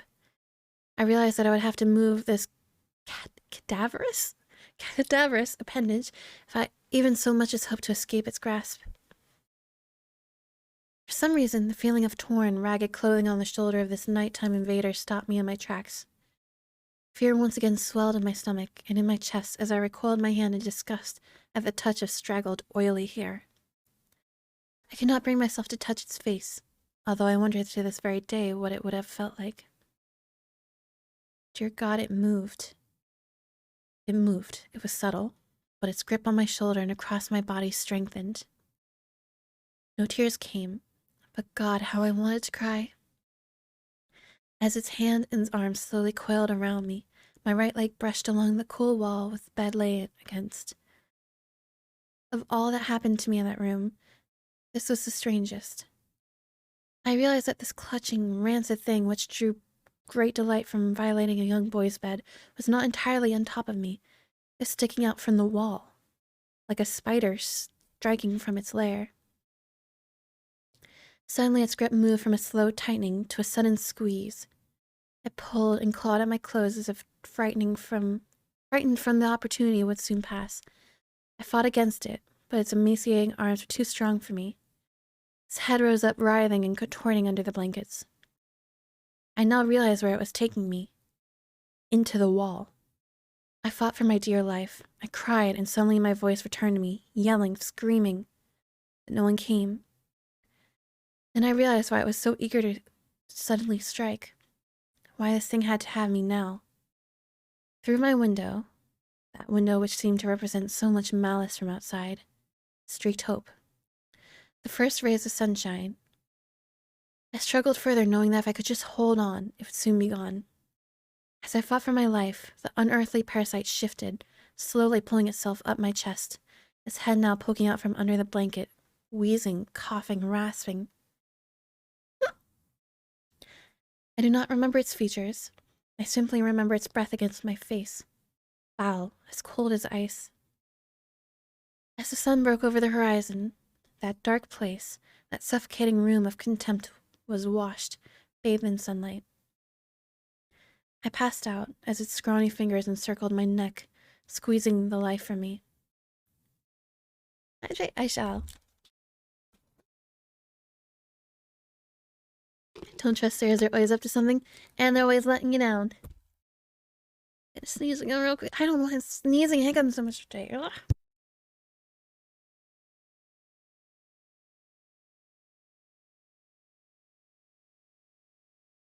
Okay, sorry. But where were we? I woke to my father offering to make me some breakfast. A wonderful sight indeed. I had survived the most horrible experience of my life until then, and now. I moved the bed away from the wall, leaving behind the furniture I believed would stop that thing from taking a bed. Little did I think that it would try to take mine. And me. Weeks passed without incidents, yet on one cold, frostbitten night, I woke to the sound of the furniture where the bunk beds used to be, vibrating violently. In a moment it passed. I lay there, sure I could hear a distant wheezing coming from deep within the wall, finally fading into the distance. I've never told anyone this story before. To this day, I still break out in a cold sweat at the sound of bedsheets rustling in the night, or a wheeze brought on by a coming cold, and I certainly never sleep with my bed against a wall. Call it superstition if you will, but as I said, I cannot discount conventional explanations such as sleep paralysis, hallucination, or that of an overactive imagination. But what I can say is this. The following year, I was given a larger room on the other side of the house, and my parents took that strangely suffocating, elongated place as their bedroom. They said they didn't need a large room, just one big enough for a bed and a few things. It lasted 10 days. We moved on the 11th. Part 2. And hygiene once more real quick. Also, as someone who does have sleep paralysis, can confirm, not unlike this. Can get really creepy. Okay. Part 2. After writing my account of a horrific experience I had as an 8-year-old child, many have encouraged me to speak about the aftermath. I've been hesitant to do so as I have felt unsettled since I broke my silence. Sleep has not come easy to me this last few nights. My skepticism, however, remains resilient. As such, I will tell of what I experienced in the other room. This won't be as long, as what occurred only took place over a few days, but that was more than enough for me. If you recall, after that unwelcome nightly visitor left me... Sorry, hiccup. I was moved into another bedroom a year later. This room was much larger than the previous one and had a warm and welcoming atmosphere to it. Some places feel bad. The room before felt foul, but this one did not. Thankfully, I was given a normal bed. The previous one was taken apart and thrown out. A welcome sight, I might add. I loved my new room. I enjoyed the space for all of my toys. I was happy that the place was large enough to have my friends drop by, but most of all, I was relieved to just be out of that uneasy, foreboding part of the house. On the first night, I slept more soundly than I had done for a long, long time. Of course, I still moved my bed several feet away from the wall. I told my mother that I and friends liked to use the gap between the bed and wall as a hiding place when we were playing. I woke the next day feeling refreshed and relaxed. As I lay there watching some of my favorite cartoons on a small portable television, I noticed something odd. An old dark brown armchair, which had always been there, sat at the foot of my bed, large and looming. It was frayed and worn, having been given to us as part of a suite by my cousin, but had been used many times even by then. The chair itself was not unusual, but what unsettled me was that I could have sworn that before I had went to sleep, the chair had been facing away from the bed. Now, in the cold light of day, the chair was facing me. I assumed one of my parents had moved it while I slept, probably looking for something which had been left there before we switched rooms. The second night was not as restful. It was around 11 p.m., and I could hear my parents' television from the other side of the house. The room was largely in darkness, the only illumination an orange hue drifting through my window from the streetlights outside. I lay there content until I heard something quiet, yet unmistakable. At first I thought it was the sound of my own breath, exhaling and inhaling as I rested. But when I stopped for a moment, the quiet, almost inaudible sound of someone else in the room breathing in and out did not cease. It continued, rhythmically, and without pause. I lay there in the darkness, but while I was still recovering from the terror instilled in me from my experience in my previous bedroom, I was not entirely afraid. The breathing was so distant and unlike the wheezing I had heard during my encounter with that thing in the wall that I remained calm, and even at that age, I believed that it was so subtle that it was probably my imagination playing tricks on me.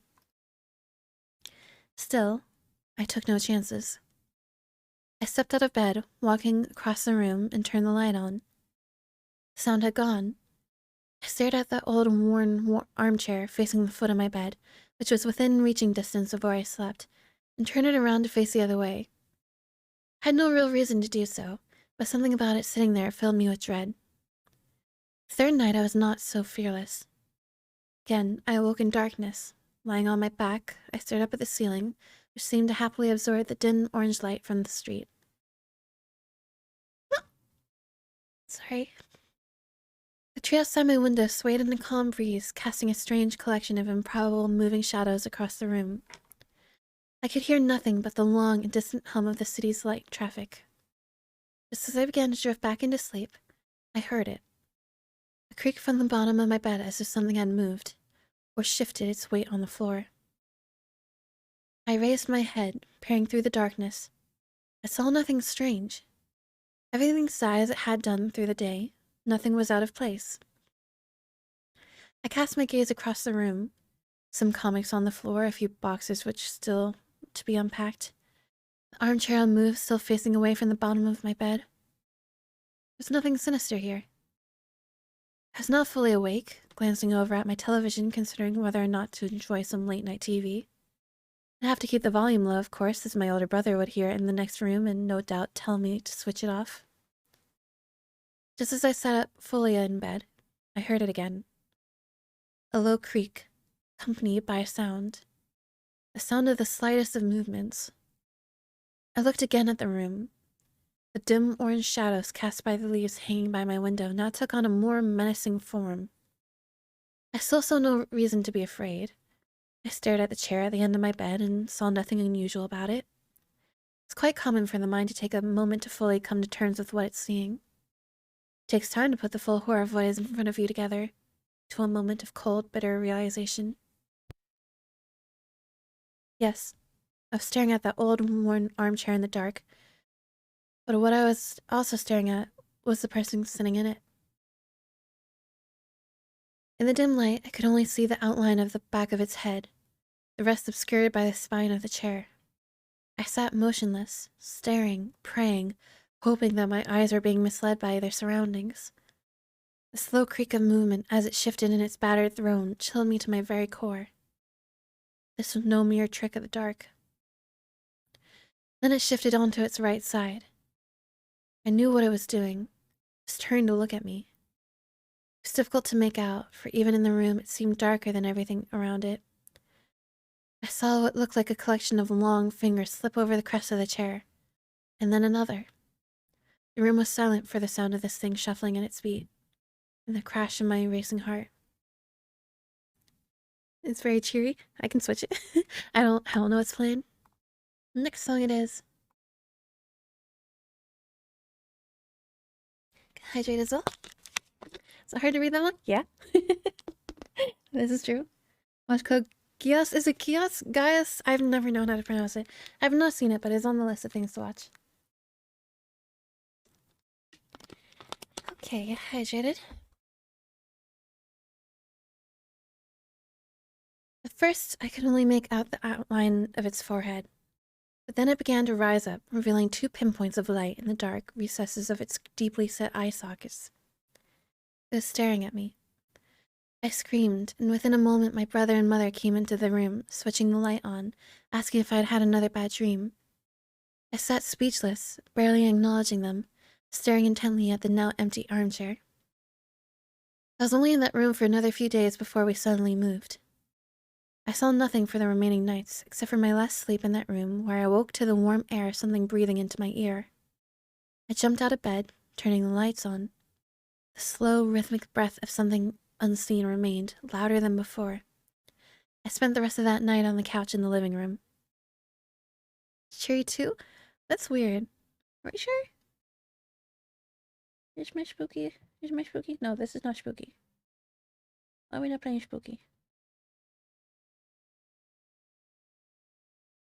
Is this spooky? I can't tell.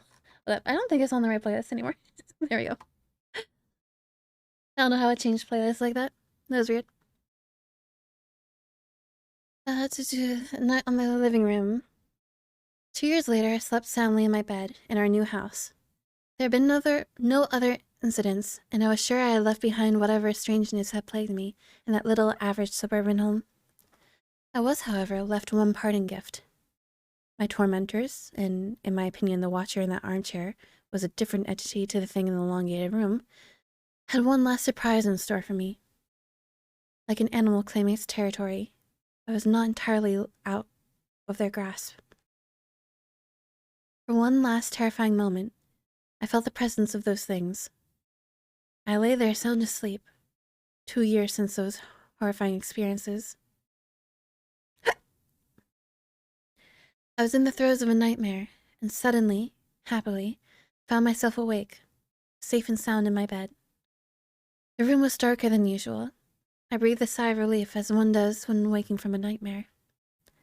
But the room was so dark. I could see nothing at all, as if something had snuffed out the light. I chuckled to myself, realizing that I must have pulled my blanket up and over my face while sleeping. The cotton blanket felt cool against me, but the air was a little too warm, almost stifling.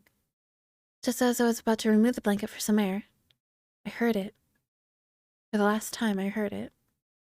The rhythmic breathing of the watcher at the end of my bed. Fear gripped me, followed by anger and despair. Why could I not be left alone? I then did something most peculiar. I decided to speak to it. Perhaps this thing did not mean to harm me. Perhaps it was unaware of the terror it had caused. Surely a young boy deserves some mercy. As the breathing grew louder and closer, I began to cry. I could feel its presence on the other side of the blanket, its breath hanging over me like a stagnant wind. Through the tears, I uttered 2 words, words which surely would put an end to all of this. Please stop. The breathing began to change, became more animated, quicker somehow. I could hear something shuffling next to me, standing close by. The breathing then moved, first back to the foot of my bed, and then slowly across the room, through the door, into the hallway, and then gone. Half crying, half elated, I lay in the still darkness, my face still covered by the blanket. You may consider this a victory of some sort, but I don't. Those things were real. I know now beyond a shadow of a doubt that their intentions were not misconstrued. They were twisted, filled with malice. I normally never use such a word to describe anything, but it's as close to evil as I hope I ever come. How do I know that? I'll tell you. Moments after that thing seemed to have left the house, something pressed forcefully down on top of me, pushing the blanket with great strength against my face. I could feel a large hand with long, thin fingers wrapping the covers around my skull, its nails imprinted upon me like razor-sharp ridges. I managed to slide down into the gap between the bed and the wall, quickly making my escape, clamoring and screaming out of my room, waking my family. Make no mistake, that thing in the darkness tried to smother me to death. Part 3. My fears realized. Yeah, hydrate. Once again. Is the music still cheery? Are we on the right playlist now?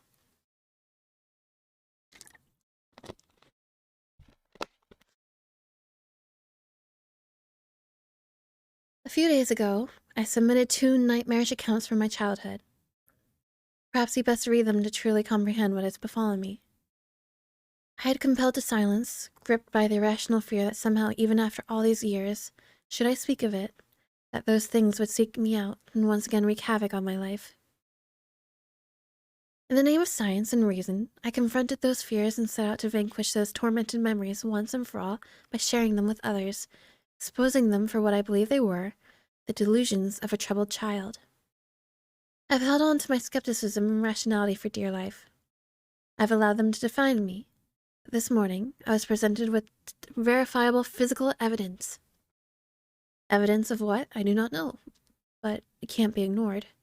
And it seems strange to me that the last few days have been so tainted by apprehension and misfortune after finally breaking my silence that I can no longer rely upon entirely conventional explanations.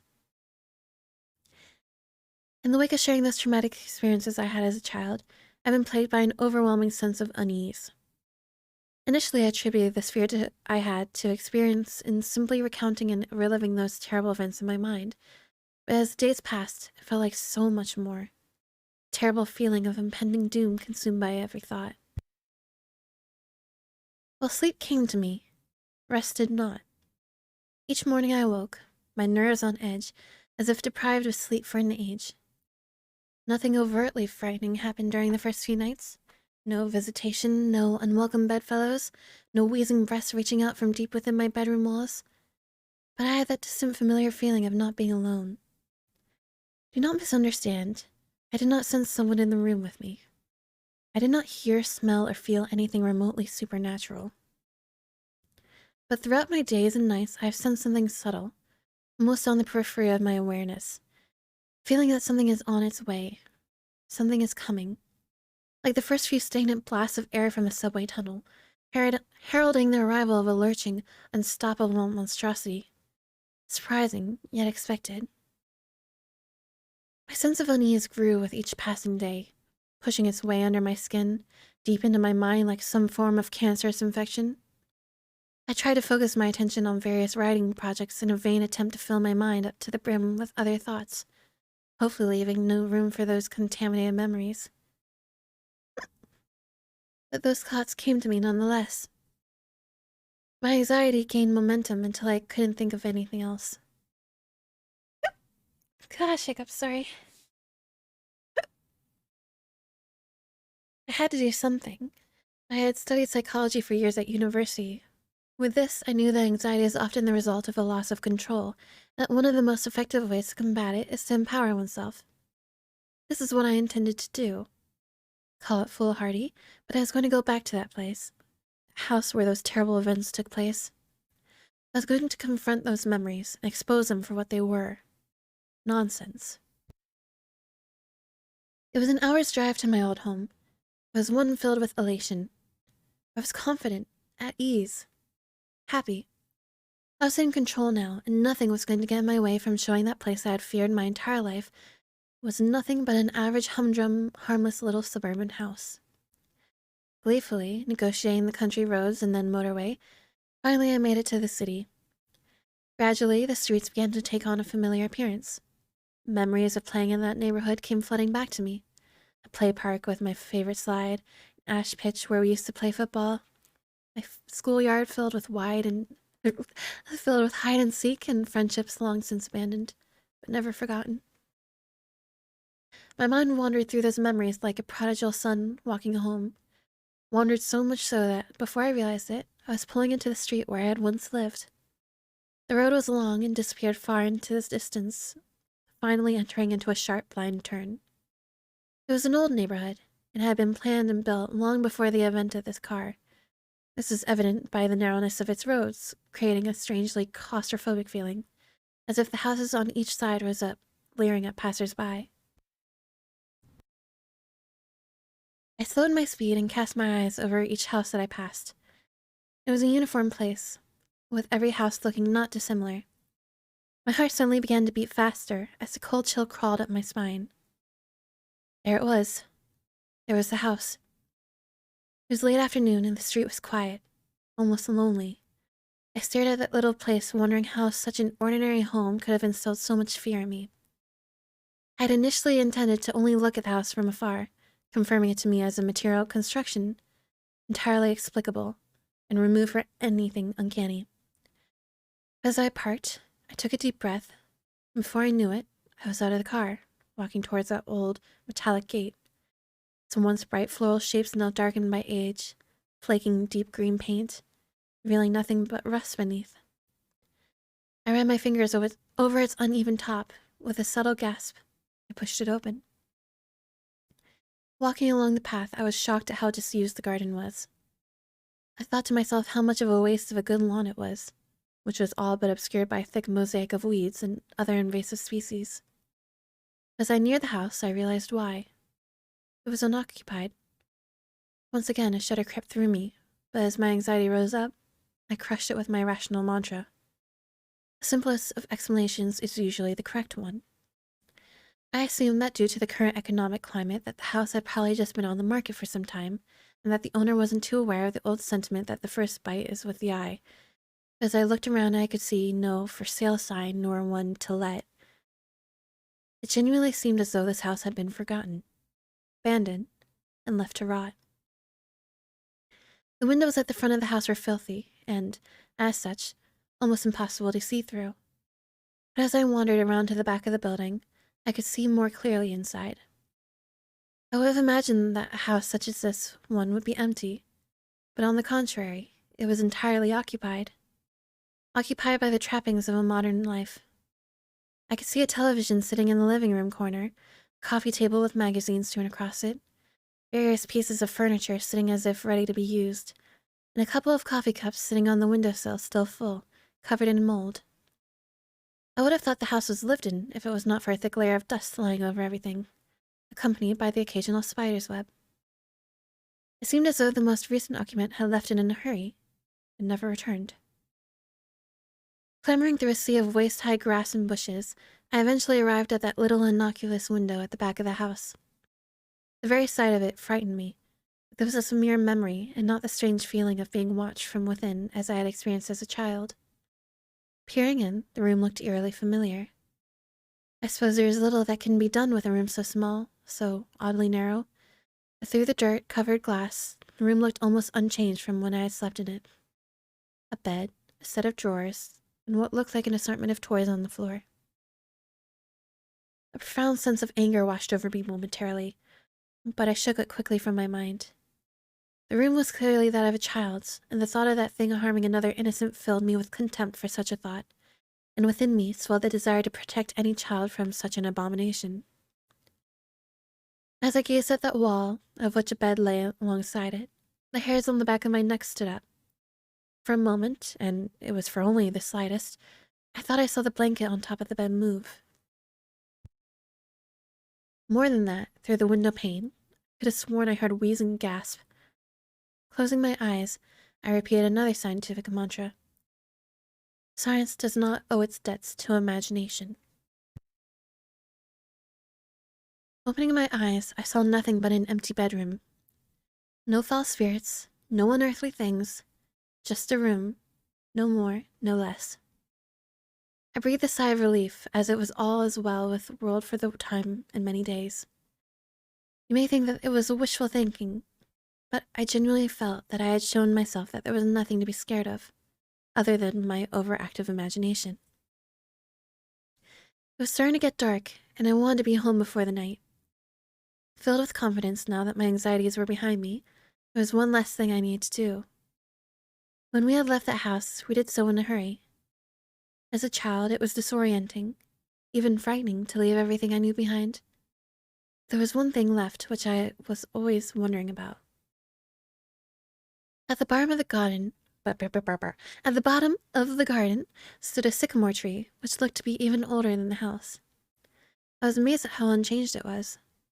I'd grown up, gone on to pastures new, but the old sycamore still stood, wise, warm, almost friendly in its appearance. I think it's a rite of passage for any child to have a place to hide things. It's often their first experience with independence, something removed from any authority figure. For me, my stash was halfway up the old sycamore.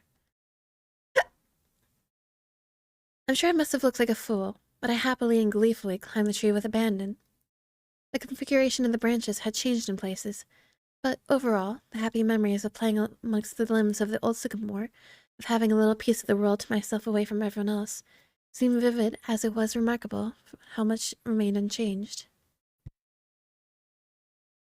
Halfway up, I caught my breath and smiled to myself.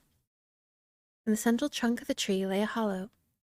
Whether it had been created by an animal, or perhaps the tug of a gale on a weakened branch long ago, I do not know. But it was where I kept things. I found something which I was sure would be taken from me from being inappropriate. Into the hollow it would go. Truth is, though, that the majority of the items inside were not very interesting. Mostly just toys and rarely exotic pieces of contraband like a slingshot or some smoke bombs. I had no reason to hide the toys, but when I was young it felt adventurous to have a secret. The hollow was dark and filled halfway with rotting leaves, no doubt deposited there from countless autumns. Nevertheless, I reached deep inside to see what remained. I couldn't believe it. I'd found a toy that I had hidden there before we moved, all those years ago. I could feel the plastic in my hand, sharp edges unmistakable, but the leaves and darkness of the hollow obscured its view from me as I struggled to remove it from the thick, wet mixture of rotting leaves and rainwater. It seemed to be caught amongst a collection of small twigs. The reason I was so excited was that I knew when we moved that I had left one of my favorite toys behind. A small plastic First World War British soldier. It might not sound like much, but I had grown up on my family's stories and my grandfather's adventures during both wars, and while he had passed away before I was born, I would often act out exaggerated versions of the stories with the small soldier in the role of the hero, my intrepid grandfather. At the time I thought a hollow the perfect hiding place for a soldier. My delight, however, quickly turned to horror. I felt sick to my stomach, for as I pulled the soldier out, I realized it was not my toy, but something else entirely. Stuffed into the back of the hollow amongst the sludge, and now in my hand, was the skeletal remains of a small animal. The bones crunched together in my grip as a few small flakes of hair and flesh left on it putrefied between my fingers. I almost lost my balance as the rotten and potent smell of death escaped through my moist grasp, invading my senses. I climbed back down carefully, dejected. There was nothing else in the hollow. My toy was gone, probably taken by another child during the subsequent years. What remained of the poor animal I buried under some loose earth in the garden. I left that place immediately. Despite my unfortunate encounter in the hollow, I still felt empowered. That I had actually plucked up the courage to revisit that place, to see how ordinary it really felt, made me feel in control once more of my faculties. Did not at that time require anything other than a conventional explanation. I said goodbye to the old neighborhood, to that bad memory once and for all, and began to make my way home. By the time I had driven into the motorway, something had begun to filter through from the back of my subconscious. At first, I disregarded it, dismissing it as my imagination. But as the sun shone its last and dipped below the horizon, I sensed the glowing of a compulsion in me. An idea which seemed to have been born and nurtured for no good reason, no rationale, no sound causal footing, but one which had to be followed at all costs. I must get home. I increased my speed, zipping sporadically between the slower cars on the motorway, looking in the rearview mirror, keeping an eye on what might be following. I had to get home.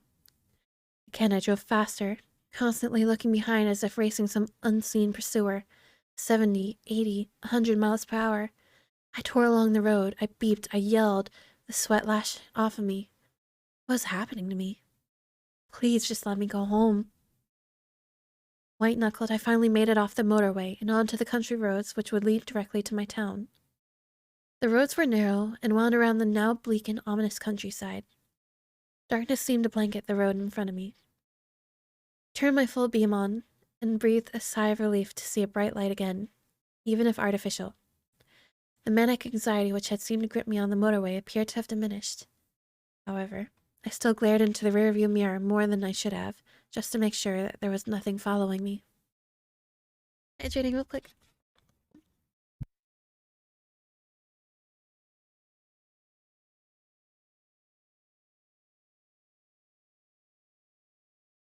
What a ridiculous thought, to think of something chasing my car, put myself and others in danger by speeding down a busy motorway. Madness. Still, madness or not, I had felt compelled to get away as quickly as possible.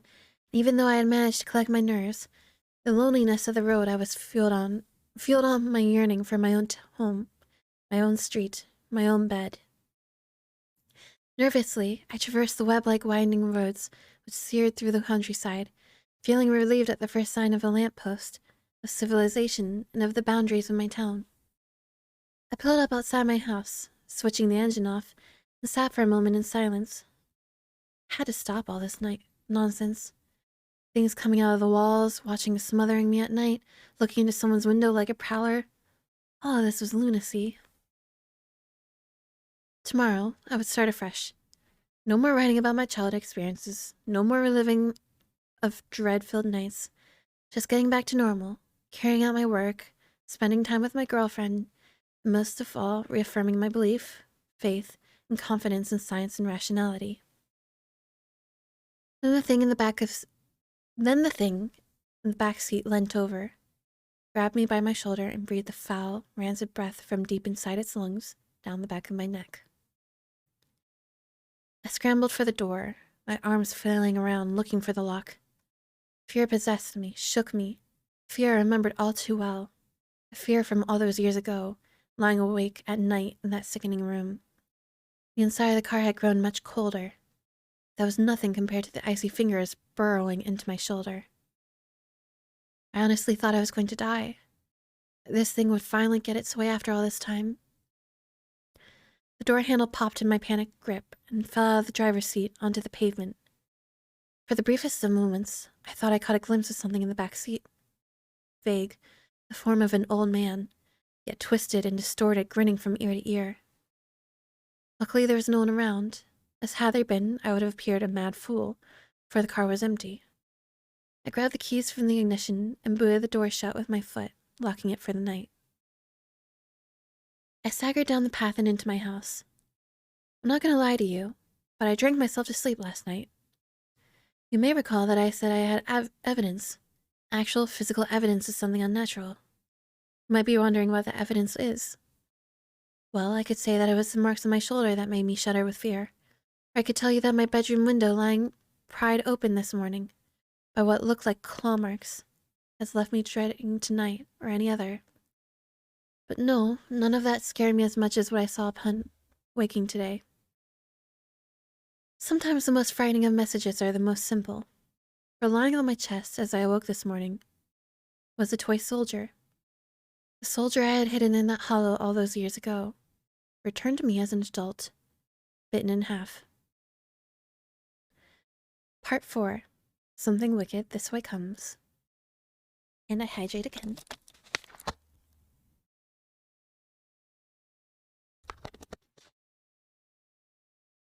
Last night was the most heart-wrenching and frightening of my life. So much so that I began barely to bring myself to contemplate it. By now I will have submitted what occurred during my visit to that cursed place I once called home. A visit which heralded the return of my childhood fears. No matter what foul thing befell me then, nothing could have prepared me for last night. After waking up to the chilling sight of that toy soldier bitten in half, I found that the window to my bedroom was slightly ajar. On closer inspection, it looked entirely as if the window had been pried open from outside. The latches were bent back, out of position as if subjected to an unrestricted, unbound brute force. From the outside looking in, I could see 3 indentations where the unwelcome housebreaker had used some kind of tool to leverage the window unnaturally away from its latch. What was peculiar about those markings was that they seemed to cut across the outside of the window, like an old, uneven razor. Unlike a crowbar or other implement which would have merely left a dent where it had been used as a wedge to force the window open. Nothing had been stolen, and I attempted to rationalize the markings on the window as human-made and not claw-like as they appeared to be. The toy soldier, returned to me so violently, I could not explain. My heart sank at the very thought of it. I knew it was a message, but it seemed to me to be more of a twisted joke, announcing the arrival of my childhood predator, rather than something to be puzzled over or interpreted. I spent the morning checking each room of my house and its contents. Nothing was missing. I could only hope that whatever this fiend had been in the back seat of my car the previous night, that I had only wished to frighten me one last time, and then be on its way. Perhaps its reach would be weakened so far from my childhood bedroom. It is all too easy for any sane person to persuade themselves that a traumatic event is something more benign, but in this instance, I couldn't. That broken toy was not a mere joke, but a promise. Promise that it would return. For what? I did not wish to know. My thoughts naturally tumbled inwards and back to those terrifying nights I had as a child. I was now reintroduced to the apprehension of bedtime, the longing for the day, and the anxiety of night. Like an old and relentless enemy, my fear grew throughout the day, festering inside of me, leading to strange and ominous thoughts about the consequences of unwittingly bringing that thing home. Don't misunderstand me. My fear was not simply for my own safety. As a child, I believed that my nightly visitor was transfixed and consumed by wanting me. I did not feel that my loved ones were in any danger. This, however, had changed. I did worry. This time I did feel nothing but fear for my loved ones, because you see, I don't live alone. My girlfriend and I moved in together over 2 years ago. I've caused enough damage now that I do not wish to speak her name and will simply refer to her as Mary. Mary and I had a happy existence, and in fact, we were very much in love. This Christmas morning I was going to propose to her, but the beautiful moment has now been bitterly taken away from me by that rancid abomination. I knew that Mary would be home that evening. She works in events and promotion, and as a result is often away from home for days at a time, traveling around the country coordinating various conferences and exhibitions. I do not complain about this, as she and I both know that I am a solitary character, and that the odd few days of solitude normally do me good, allowing me to dive headlong into my writing, absorbing each and every word, undisturbed. Despite this, I always miss her. And with the events of the past week, reliving those torturous nights and then allowing them to return, I had missed her far more acutely than I had ever previously done so. She arrived at around 6 p.m., and I greeted her with a smile, a warm embrace, and a passionate kiss. I tried to hide my perturbed state of mind from her, but Mary knows me better than anyone I've ever met, and immediately inquired, "What's wrong?" I tripped and fumbled through my words as I explained to her that I had written a story about my childhood, and that exploring those dark and twisted memories had left me distraught. Mary was, Mary was has an incredibly caring nature, and she immediately laid her suitcase and bags on the floor, sat me down on our couch, and with her soft and gentle way, asked me to talk about the whole ordeal. But I couldn't. I couldn't mention this thing, this wretch which had now found its way to our home, an invisible and twisted invader which had been led there by my idiotic curiosity. At the time I felt that she would think me mad, but now how I wish I had told her the truth. If there is one thing more damaging to a relationship than a lie, it's a half-truth. Not because it's deceitful, but because it's a corruption of the truth, perverted and abused to suit the teller's needs. I told her my half-truth. I told her about my story, that the thing in this narrow room and the watcher at the end of the bed, but that is where the truth ended and a lie began.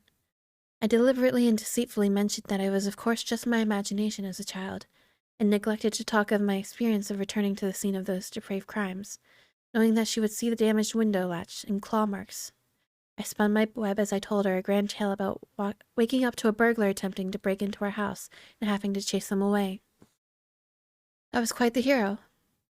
I lied to her, and she showed me great sympathy and kindness for my deception. I was embarrassed by the truth then, and I was ashamed of my lie now. If I had been truthful, then perhaps we would have faced this menace together. But instead, that thing took advantage of my dishonesty and put a wedge between us. The events of last night desecrated the most important thing in the world to me. Nighttime arrived in all of its bleakness, and was unwelcome. I lay in the darkness, waiting.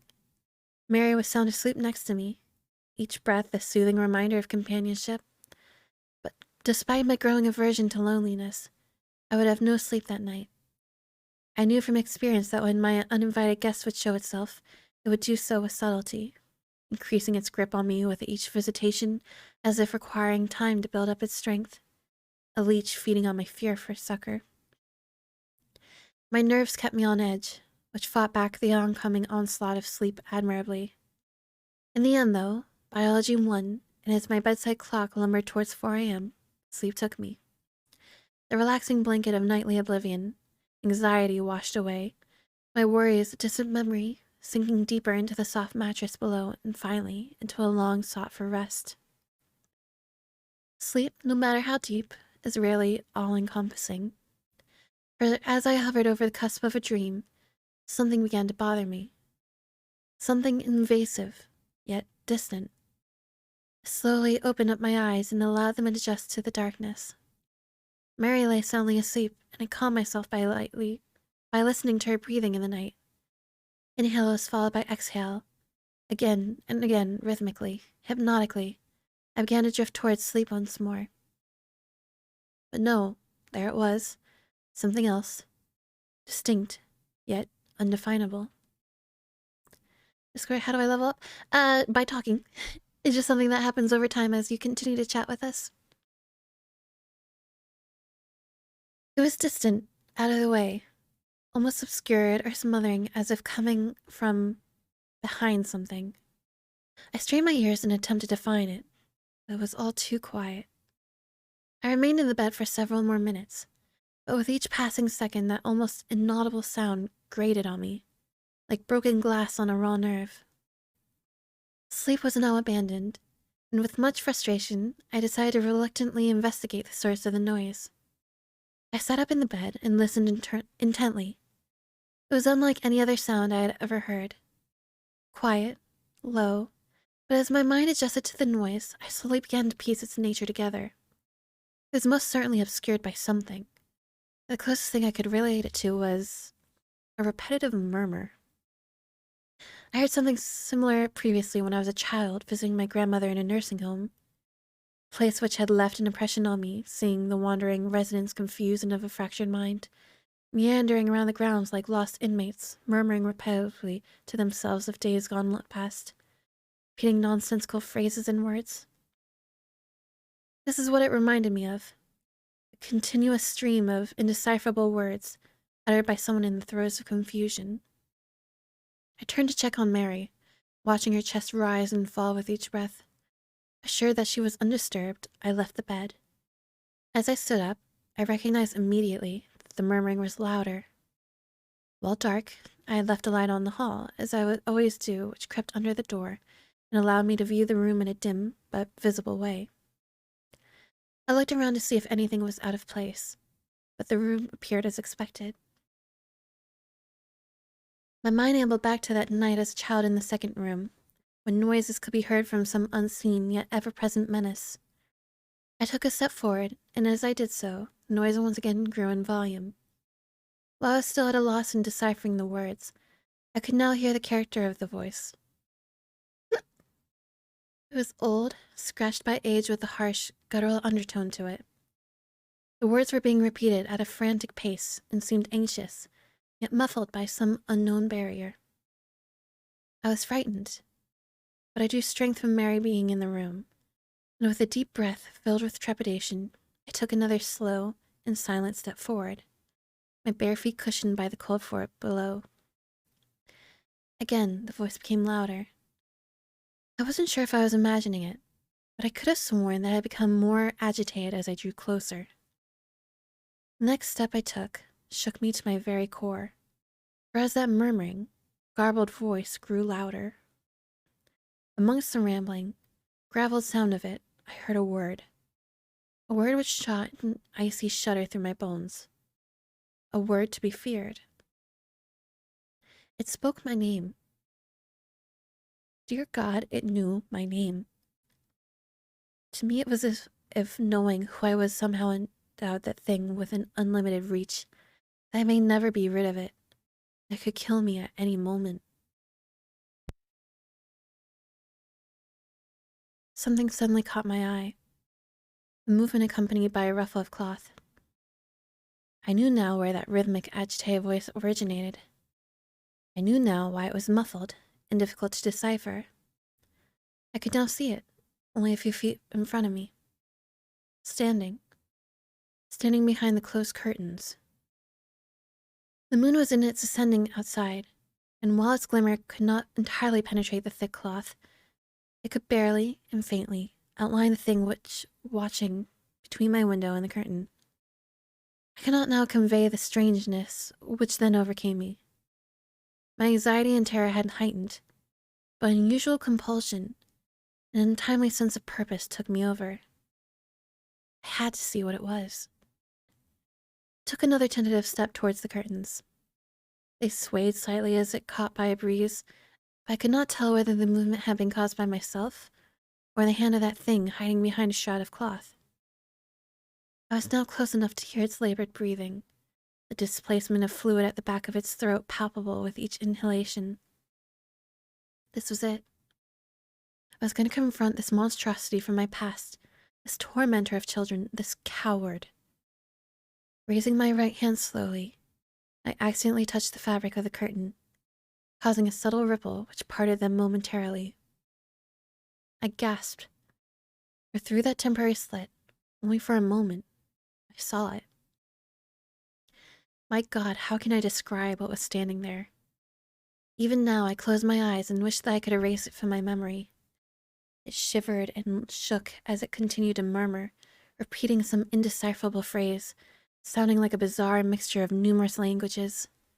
Its emaciated skin stretched over an unnatural frame of brittle and prominent bones, vertebrae, ribs, and other inner workings almost protruding through its paper-thin, pale, languidly pink, and almost bruised-looking husk.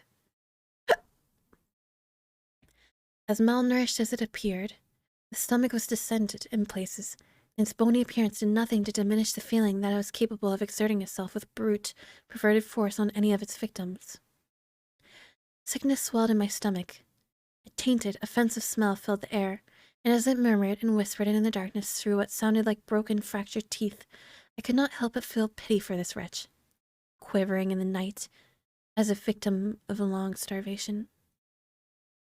I quickly came to my senses and realized that this thing was not to be pitied, but feared. Not to be understood, but exposed. It was not shivering because it was cold, it was shaking with excitement, like a drug addict anticipating their next dose. Standing there contemplating what I had just seen between the curtains, I once again prepared myself to remove its shrouded cloth protection and to reveal it for what it was. Cold-hearted vandal. Prowler of the worst kind, a deviant festering in its own delectation. As I once again raised my hand to draw the curtain, something caught my attention. Its incessantly confused, gravelly, inarticulate whispers squeezed through that broken mouth and uttered the three most terrifying words I have ever heard. Look behind you. Cold breath slid down the back of my neck. Momentarily I froze, but love is a powerful motivator. Had I been on my own, fear would have taken me, shaking any possibilities of resistance from my mind. But with Mary sleeping soundly in the same room as that thing, shielding someone I loved from that wretch was my only thought. I turned around slowly, and as I did so, I could hear it wheezing, gasping, groaning for air. At a quarter turn, I could smell its breath. The stench of death hung in the air, plague-like and foul. Then I heard another voice. It was not that terror in the darkness, but Mary. She let out a scream which startled and distressed me to my very core, a scream which will haunt me for the rest of my days. I turned quickly and laid eyes on it, but it wasn't behind me. It was on the bed. It writhed and rasped, wheezing in delight, its bony spine curved with the anguish of countless years protruding through a ragged, torn piece of cloth which hung loosely over its torso in a vain attempt to appear almost human. But was it human? Had it once been human? Or was it something so vile, so despicable, so utterly and sorrowfully contemptible that no man or woman could ever attempt to quantify or understand it? I sprung forward towards it, grabbing, hitting, pulling at that thing with every ounce of my strength, its loose skin slipping through my hands. It squeezed and forced Mary's face into her pillow with glee, as its other limbs arched and contorted, tearing at her nightdress, running its long fingers over her body with its sordid caress. Mary's screams were muffled by the pillow as I began to fear what she was being suffocated. I shouted, I yelled, I pleaded with that thing to leave her alone, to take me, to do anything it wanted, but that only served to animate the fiend to even greater depths of depravity. It was hurting her, cutting her, my beautiful Mary. Suddenly it stopped attacking her, but it still kept one of its brittle, gangly, and gaunt, yet weighted hands on the back of Mary's head, pushing her face further into her pillow. I had my hands around its putrid neck, trying as best I could to strangle the beast, but my efforts were in vain. Its scrawny frame belied its overpowering strength. I watched in sickly disbelief as it began to run its cadaverous fingers through Mary's hair, slowly and almost with affection. I could now hear the twisting and cracking of bones, the popping of cartilage, the snapping of tendons. Thank God it was not coming from Mary. I was now on its back with my arm wrapped around its throat, my chin rubbing against the abrasive skin of its shoulder.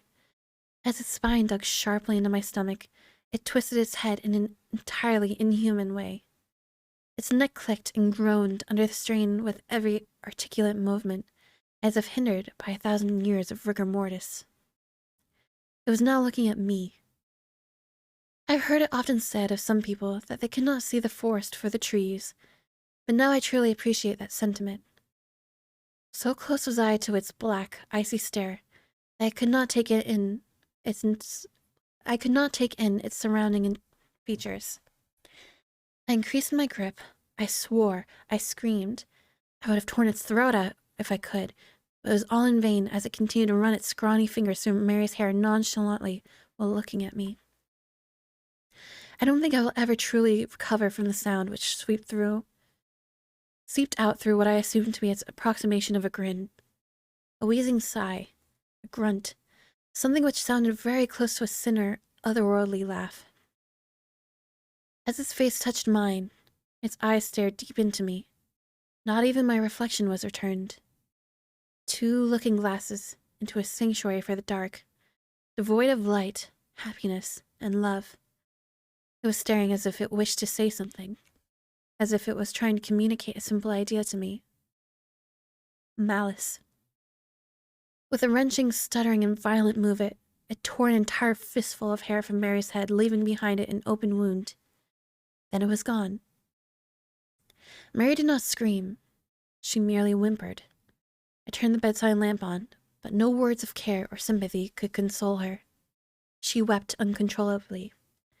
The bed was soaked in blood, which had seeped out from the numerous scratches on her back and the large cut where an entire section of her hair had once been. I hugged her, told her that everything will be all right. Then she looked at me. Looking at her tear-filled eyes, I knew what she thought immediately. She thought I had attacked her, that I had done those terrible things to her. Of all the experiences I had ever had, the look of betrayal, disgust, and contempt on Mary's face will remain the most powerful. Hydrate, I shall. Thank you, Phoenix.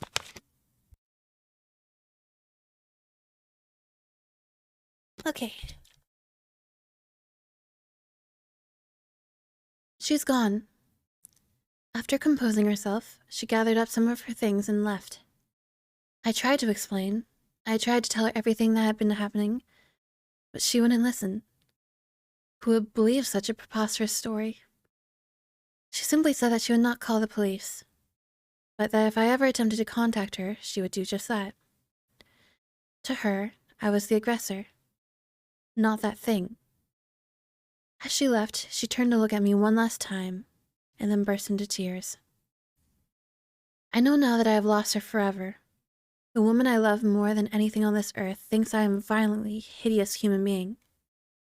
If only she could understand whatever that did this, that it was not human. If it ever was, it had long since abandoned that nature. It was 5 a.m. when Mary left me. It's 9 a.m. now. I'm sitting here in the cold light of the day of my kitchen table, writing this so that there is some record of what has transpired. So that people know, so that Mary knows. That whatever happens, that whatever occurs from here on in, that was that despicable creature from my childhood, from that cursed narrow room all those years ago, which rained this misery down upon me, upon us. I must now dispense with the sentiment. I could easily sit here mourning the loss of my relationship with Mary, or I could allow myself to be overcome with fear. To do nothing. But that simply won't do. I can hear the laughter of my neighbor's children outside. At different stages in my life, I remember that same feeling of joy and happiness from something as simple as playing with friends, or climbing a tree, or kissing the woman you love, or even drifting off to sleep at bedtime to dream of what could be in the safety of a happy family home. Memories. Only memories. I fear I will never experience that happiness again. This thing has broken me. But I'm resolute. Whatever that hideous wretch has in store, whatever it desires to do to me, I will not allow that thing to harm another person, or to invade another child's life as it did mine all those years ago. I must leave you now all, as there is much to do before it gets dark, before it returns. My plans are made, and with any luck they will succeed. I wish I could say we will speak again, but I think that is unlikely. I hope you understand what must be done. Because tonight, I'm going to kill it. Part 5. Sleep tight. I'm shaking as I write this. I was released by the police less than 2 hours ago, and I'm compelled to record the events of the past day and night as quickly and as accurately as possible. In some ways I want to forget, but I know that I can't. I know that I shouldn't. For my own sanity, I must divulge what has happened. It's far too important. Should I ever allow myself to be swayed by the mechanical, rational nature of the world once again, these words would serve to remind me that what is unseen is both mysterious and frightening. After Mary left, I knew that I had lost her forever. But rather than be consumed by depression and inaction, I was invigorated by one purpose, by one thought, by one idea that I knew I had to carry out. I had to destroy that thing, for I could not allow the chance that I may one day hurt my loved ones or desecrate the innocence of another child. I also knew that I faced death. But feeling that I had already lost everything, that was a small price to pay. It said that revenge is a dish best served cold, but having waited my entire adult life to be rid of this thing, its memory and the shadow that I had cast upon me, I met the proposition of killing this fiend, this corrupt and perverted force, with a smile on my face. That night it would be dead, even if I had to drag it down with me. Busying myself for the next few hours, I packed a bag and wrote a letter to Mary and my family explaining what had happened and that they weren't to blame.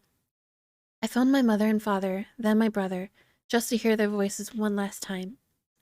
But I didn't let on that I thought I may never speak to them again. My mother's intuition led her to ask if everything was all right. I smiled and told her I loved her before reluctantly saying goodbye. At about 7 o'clock, I made my way out to the car.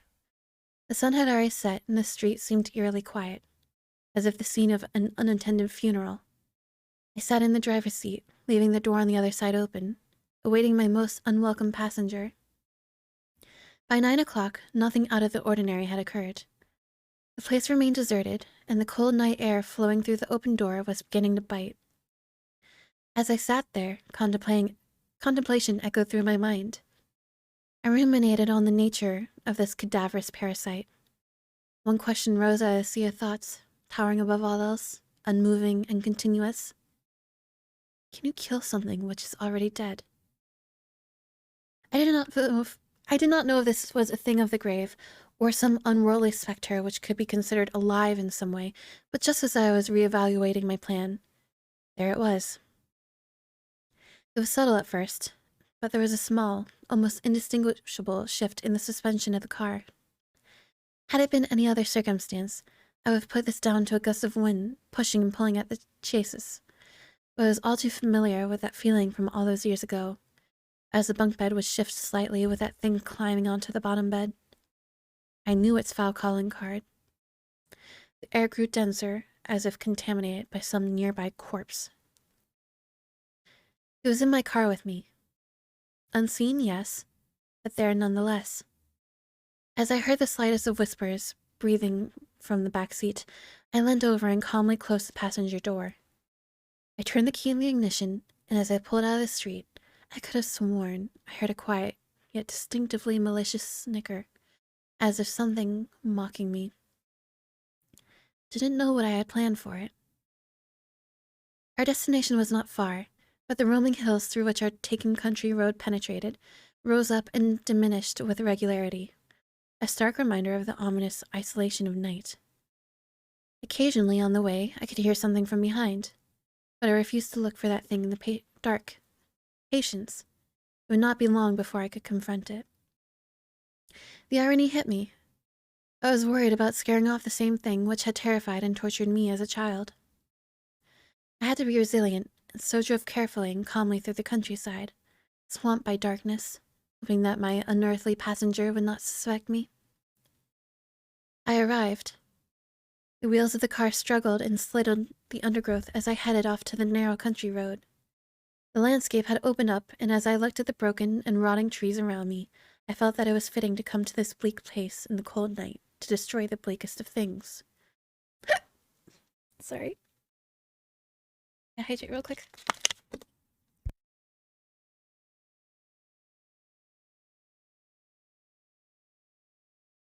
The land suddenly came to an abrupt end. A cliff etched out from an old quarry, looking deep into the black waters of the lake below. The cliff edge was relatively flat, and had in fact at one time housed a road which had subsided into the lake decades earlier. The local kids would tell stories about the vengeful ghosts of those killed during the subsidence, but they were just stories. Or perhaps they weren't. In the past I would have disregarded such tales, but who would believe mine if I told it to them now? Hope you're having a wonderful night or day. Well, thank you, Jojo-kin. Welcome on in. Lovely to meet you. I switched the engine off and parked several meters away from the cliff edge, switching off any lights and composing myself for what would come. I sat in that car for what seemed like a lifetime, the only company given to me by the occasional splash of water against the cliff below. I waited. This thing was smart, of that there was no doubt. It had toyed with me, relishing the pain and torment I had caused as only something of a coldly frozen intellect could. For this reason I knew it would suspect me, and perhaps even flee if I brought the car too close to the cliff's edge. I had to wait for it to attack. Let it feed, let it revel and gorge itself on me. Perhaps then it would not notice as I slowly plunged the car into the dark, icy water below. I was going to drown it. I'd appraised the potential consequences in my head and reasoned that there would be a moment, a singular moment, where I would have a slim opportunity to escape from the car just before it reached the edge. Mary and I used to go there occasionally, a place to be together away and everything else, and it did not look nearly as dark during a summer's day. I therefore had the place in mind and knew it well. The drop was at least 30 feet to the depths below, and I did not want to be in the car as it hit the water, nor trapped inside with that abomination. I waited. And I heard it. Slowly at first, and then increasingly in rate and volume. A rasping, wheezing breath from behind. Strangely, it sounded more labor than before. Each breath a struggle, filled with fluid, rotten and decayed. A shiver ran up my spine.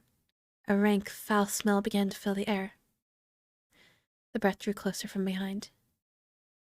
My heart began to race, beating hard and fast as I looked up and saw the windscreen begin to ice up from outside. I could see my breath. A natural thing indeed, but what was unnatural was the breath visibly moving across my face from the sight. I turned slowly. I wanted to cry. I wanted to leave, run into the night. But I had to stay. I couldn't allow it to escape. It was sitting in the passenger seat. I was staring at it, and it at me.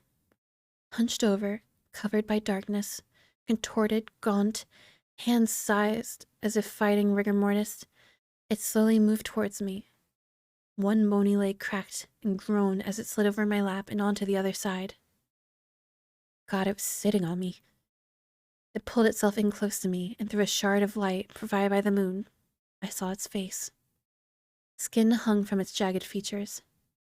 Glassy eyes stared deep into me as its grin spread up through its face, unnaturally wide as a result of its half-rotten flesh, exposing the rotten muscles, broken teeth, and sinews of rancid smile beneath.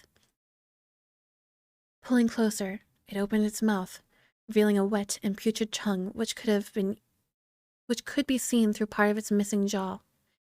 Wheezing, breathing heavily, a foul stench which stung my eyes and filled my mouth elicited a response from me as I retched, my body attempting to expel its poisonous fumes, and as I did so, it stopped for a moment, and then cackled to itself. Happy, content. Staring into its icy cold eyes, it yet gave the impression of an afflicted and increasingly weak old man. It was still incredibly strong, but it seemed as though it had lost some of its potency. Perhaps leaving that elongated room had somehow affected it. Its long and protruding fingers touched my face, and then, as a show of intent, it stuck one of them deep into my shoulder. I screamed as it bent and twisted inside of me, the rotting fiend moving its finger to cause the maximum amount of damage and pain that it could. As it did so, its other hand slid down against my body. It was time.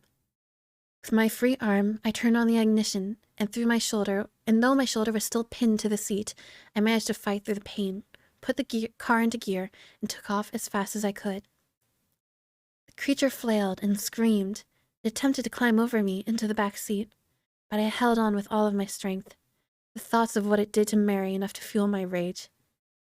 We raced towards the edge of the cliff, and I eyed the driver's door frantically. As we neared our icy plunge, I screamed in anger at its festering, rancid face and pushed it off of me. I scrambled into the back seat for dear life as I scrambled for mine by unlocking the car door. It was too late. The car careered over the cliff face, and before I knew it, we hit the dark water, splitting the black glass-like surface with tremendous force. I should have died then, but an airbag took the brunt of my impact, although I still managed to scrape my head across the doorframe. Dazed, I look around. The sound that I heard coming from that thing was malformed, yet familiar. The squeal of some demonic child soon gave way to the anguish and rage of an ancient intelligence which knew that it faced almost certain death. The water was frozen and poured in through the now twisted car door, which with such force that it winded me. I gasped for air as my unwilling prey now did. It writhed and twisted as it looked for an exit. Spying the open door, it pulled itself through the water towards me. I curled up my fist and smashed it into that thing's face. Pieces of rotten flesh flaked off under the impact as a dark black liquid oozed from the resulting wound. Again, it attempted to get past me, and I knew that to keep it in that car long enough to drown, that I would have to die with it. I felt numb as the frozen water slipped over my chin. My heart struggled against the cold, and with a sudden surge, I was submerged and had breathed my last. I held my breath, only to compose and ready myself for an icy, suffocating death. I hoped that it would not be painful. My thoughts returned to Mary and my family. An all-consuming sense of sadness and despair overwhelmed me. But as I struggled with that thing trying to get past me and through the door, grabbing and flailing with the arms, I looked down and saw it. Its leg was trapped between the dashboard and the floor of the car by the impact of the fall, and although it couldn't move, it couldn't leave. I turned immediately for the door. I could barely see but a foot in front of me in the black water, but there was enough moonlight to light my way. Just as I got to the door, the wretch grabbed hold of me and pulled me back to it. It had given up all hope of escaping, but it wanted to drown me with it. We fought for what felt like an age in that cold, bitter grave as the car slowly sank deeper and deeper into the darkness. I could now feel my body pleading with me to take a breath, to exhale my last gasp of air, and then inhale the frozen water. I'm happy to say that I used my wits to get out of such a horrible fate. Orienting my body, I pushed my feet against the dashboard with enough force to at least escape its slippery grasp. I don't remember much else, bar the anguished and hateful scream that my tormentor let out as I left it to die at the bottom of that icy lake. I found myself walking through the wilderness. Cold, wet, but alive. The wound in my shoulder slowed me down, but I kept the bleeding at bay by applying pressure to it with my other hand. It took me 2 hours to walk home, and I'm amazed I didn't collapse from exhaustion or hypothermia. When I saw the familiar side of the street I live on, I was filled with a sense of accomplishment, a sense of pride and triumph. I'd beaten that thing once and for all. That is until I went inside my house and found a trail of large, wet footprints leading from the front door to my bed. Disbelief took me. Despair is so sharp and so overwhelming that I'm unable to convey it with mere words. It was lying in my bed, waiting, a white sheet covering its emaciated body from sight. The human mind is a wonderful thing. Just as you believe your body has reached a level of exhaustion that it can't recover from, that your emotions are so frayed that you feel you can't continue, a thought springs as if miraculous from a weary mind. Let it rest for now. I quietly crept through the dark and picked up my wallet, which I had left on a small coffee table in the center of my living room. Leaving the door unlocked, I left to attend to a new plan and returned an hour later. With a moment's preparation, I slipped into the spare room. There I lay in that unsullied bed, waiting. I was sure that this was the endgame, that instead of toying with me, it would come to kill me. How it had escaped that water grave, I didn't know. But I wouldn't let it escape again. I could only hope that it would sense me from the other room. I closed my eyes, pretending to be asleep. Time lumbered onwards, and although I fought it, exhaustion finally took me, sending me into a deep slumber. I woke with its hands around my neck. It coughed and spluttered on top of me, a rancid black liquid dripping on my face as it oozed from its facial wounds. I struggled, gasping for air and hoping that I had the strength in me to escape its grasp. It was too strong. My hands could not grip it with any sense of conviction, as it seemed to be dripping wet from its plunge into the lake. It may not have seemed rational at the time, but as my vision dimmed and the last light of consciousness extinguished within me, I did as so many animals do in their last moments. I played dead. Lying motionless, holding my breath, it shook me violently by the neck, and then released me. I waited for my moment, my last chance to destroy this thing. Its labored breathing relaxed, and it seemed to stare at me almost quizzically. I waited still for a shift of weight, which might have let me throw it to the ground. Leaning down close to me, its wide, crumbling sneer puckered, gathering its putrid saliva in its mouth and in what was left of its cheeks, and then showed utter contempt for the living and the dead. It spat its festering fluid onto my face, the remnants dripping down onto me through a hole in my jaw. I wanted to scream, to do anything to remove such a vile smear on my skin, but I dare not move. The time wasn't right. Leaning closer, it prodded and scratched at the wound in my shoulder, the pain shearing through my body. With all my resistance, I remained motionless. Then it slowly and patiently slid two of its long, distended fingers into my mouth. The taste was overwhelming, rancid, rotten, dead. The arthritic clicking of its knuckles shook my resolve. As it arched its back in glee, it suddenly pushed its fingers deep down into my throat. Instead of being shocked, a garbled laugh emanated through its broken teeth as it thrust its fingers deep into my mouth. I felt its cold, hard flesh scraping against the inside of my throat, pleading without words for it to stop. In our darkest of moments, we sometimes find our true strength. I rolled to my side, using its weight against it, and finally managed to break free. I fell onto the floor, its long reach grasping at my feet. I kicked and screamed, and at last was free. It stared at me, only for a moment, rising up on top of the bed, its brittle bones cracking under its own force. It now towered tall and gaunt, ready to pounce. Since I was a child, I had been a victim. It had terrorized me, taken my innocence, attacked Mary, and broken my life. I wouldn't stand for it any longer. Sometimes the most dangerous prey is the one who can outthink you, the one that lulls you into a false sense of dominance or superiority, the one who has conquered any fear of you with a sense of anger and betrayal. It had fallen into my trap, one conceived by logic, reason, and an understanding of the world through the eyes of a scientific mind. Hydrate, I shall.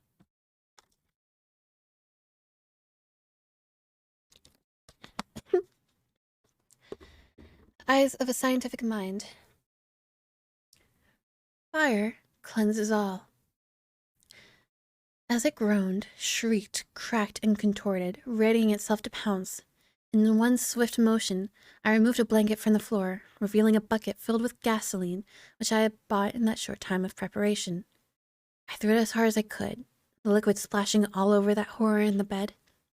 It grinned at me, mocking my very existence, making light of my pain and the agony it had caused. From my pocket, I pulled out a lighter, lit it, and threw it onto that wretched thing.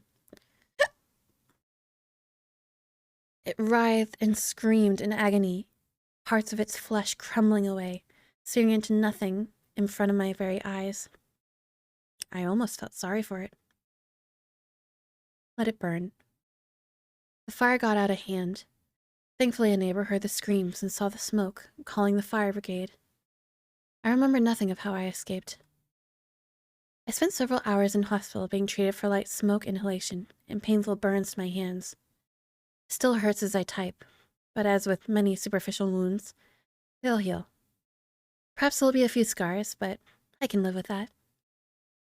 The police arrested me shortly afterwards, believing me a murderer. They suspect that I killed someone in that fire and find it entirely suspicious that I have a deep wound in my shoulder and scratches over my body. I've been told not to stray far in case they wish to ask me further questions, but they can ask away. I doubt they'll believe my answers. They found no remains, nor any evidence that someone else was there, bar a strange outline of a figure etched deep into the bed and wall. It looked as though whatever had been there attempted an escape, but I don't think it accomplished this. A weight has now been lifted from my shoulders, one which I now realize was always there, since I was a child, in fact. I believe that thing had an effect on me even from a distance, and now that it's gone, I feel whole again. I'm devastated that I lost Mary, and my house can be written off as I've probably be charged with arson after they realize I started the fire, which means I can kiss goodbye to any insurance claim. My hands ache, as does my shoulder, but my spirit does not. I'm writing this from a hotel room. It's small and unassuming, but it'll suit my purpose. Tonight, I intend to sleep and dream, as I did as a child, before that wretch invaded my life. I believe that was my rationality which saved me, my logical thought which allowed me to destroy such an evil. I'll never escape the conclusion that there is much more to life beyond the veil, out there in the darkness. It's a world I have seen and do not care to revisit. But tonight I will rest, and tomorrow I will build my life again with confidence that my unwelcome guest is gone forever. I can feel it. I know it. It'll take time for me to adjust, and perhaps my mind will play a trick or two along the way. It's difficult to abandon the paranoia of a lifetime. I must learn to accept my safety once again. I refuse to be looking over my shoulder for the rest of my days, but I'll always be cautious, as I was when in the hospital this morning, lying on a bed in a quiet ward. I thought I felt the bed shake for the briefest of moments, but I know that it was just my imagination. I'm glad I've written down my experience. It has illuminated much about myself to me, and most importantly, should anyone ever, God forbid, find themselves in a similar situation, then maybe you'll know what to do. Now, it's bedtime, and I must rest, for I have never known a weariness such as this. Good night, and sleep tight. And that is the end of that story. Ooh, boy. Ooh, stretch and hydrate, I shall. All this, good timing, because this is the very last of my water. Oh, right. Oh, it's 10:46. I don't think we have time for that last story. It's kind of a longer one, too. Well, now I know that when a story says an hour long, it's probably going to be 2 hours. I can adjust in the future. How was this? Was it okay for you guys? Did you enjoy these again? Should I continue bringing them back, or is this something we should probably leave in the past? Waiting for a plot twist? I know, too. when I read this earlier today, I was like, something's gonna happen, something's gonna happen. But no, they let him be. They let him have it. I mean, there is a slight twist at the end where it's like they never found the body, but it never comes back to it. So it's like a slightly hopeful note, maybe. But yeah, I do love horror stories. And like I said, if we do continue this, I will open up a I keep wanting to say the word chat. What is it? Just a section in our Discord where you guys can suggest stories that I'll read through and confirm if they're okay or not and all that jazz. So hopefully I'll be able to read whatever stories you guys want. The man isn't saying something that isn't there. It's a real monster or something. Yeah, no, there's definitely, especially when when it attacked Mary, I thought that's the direction it was gonna go. I think, honestly, I think this one is set up in a way that is slightly loose. Like, it could be interpreted that way. There's nothing in my mind that doesn't allow this story to be interpreted as him going crazy. I think kind of you could imagine it however you want. Either you want it to be the strict reading of the story where he killed the monster, all is well. You could read it as the monster isn't dead, it's still out there and it's still coming, or he was just crazy. Whatever you want. I think it's open for interpretation personally. Unlike the other one where it just straight up was like, yeah, no, he's not crazy. But yeah, I hope these stories were okay. They aren't as scary as ones I've read in the past. Like I said, this was a very last minute decision to bring this back, so I didn't have a ton of time to read through a bunch of stories. But I will look for spooky ones myself, and obviously if you guys have suggestions, I'd be happy to hear them. Otherwise, pop into our Discord. Would love to have you there. And I hope you guys have a wonderful weekend. Happy Friday. I will see you guys on Monday. Thank you for coming. Good night.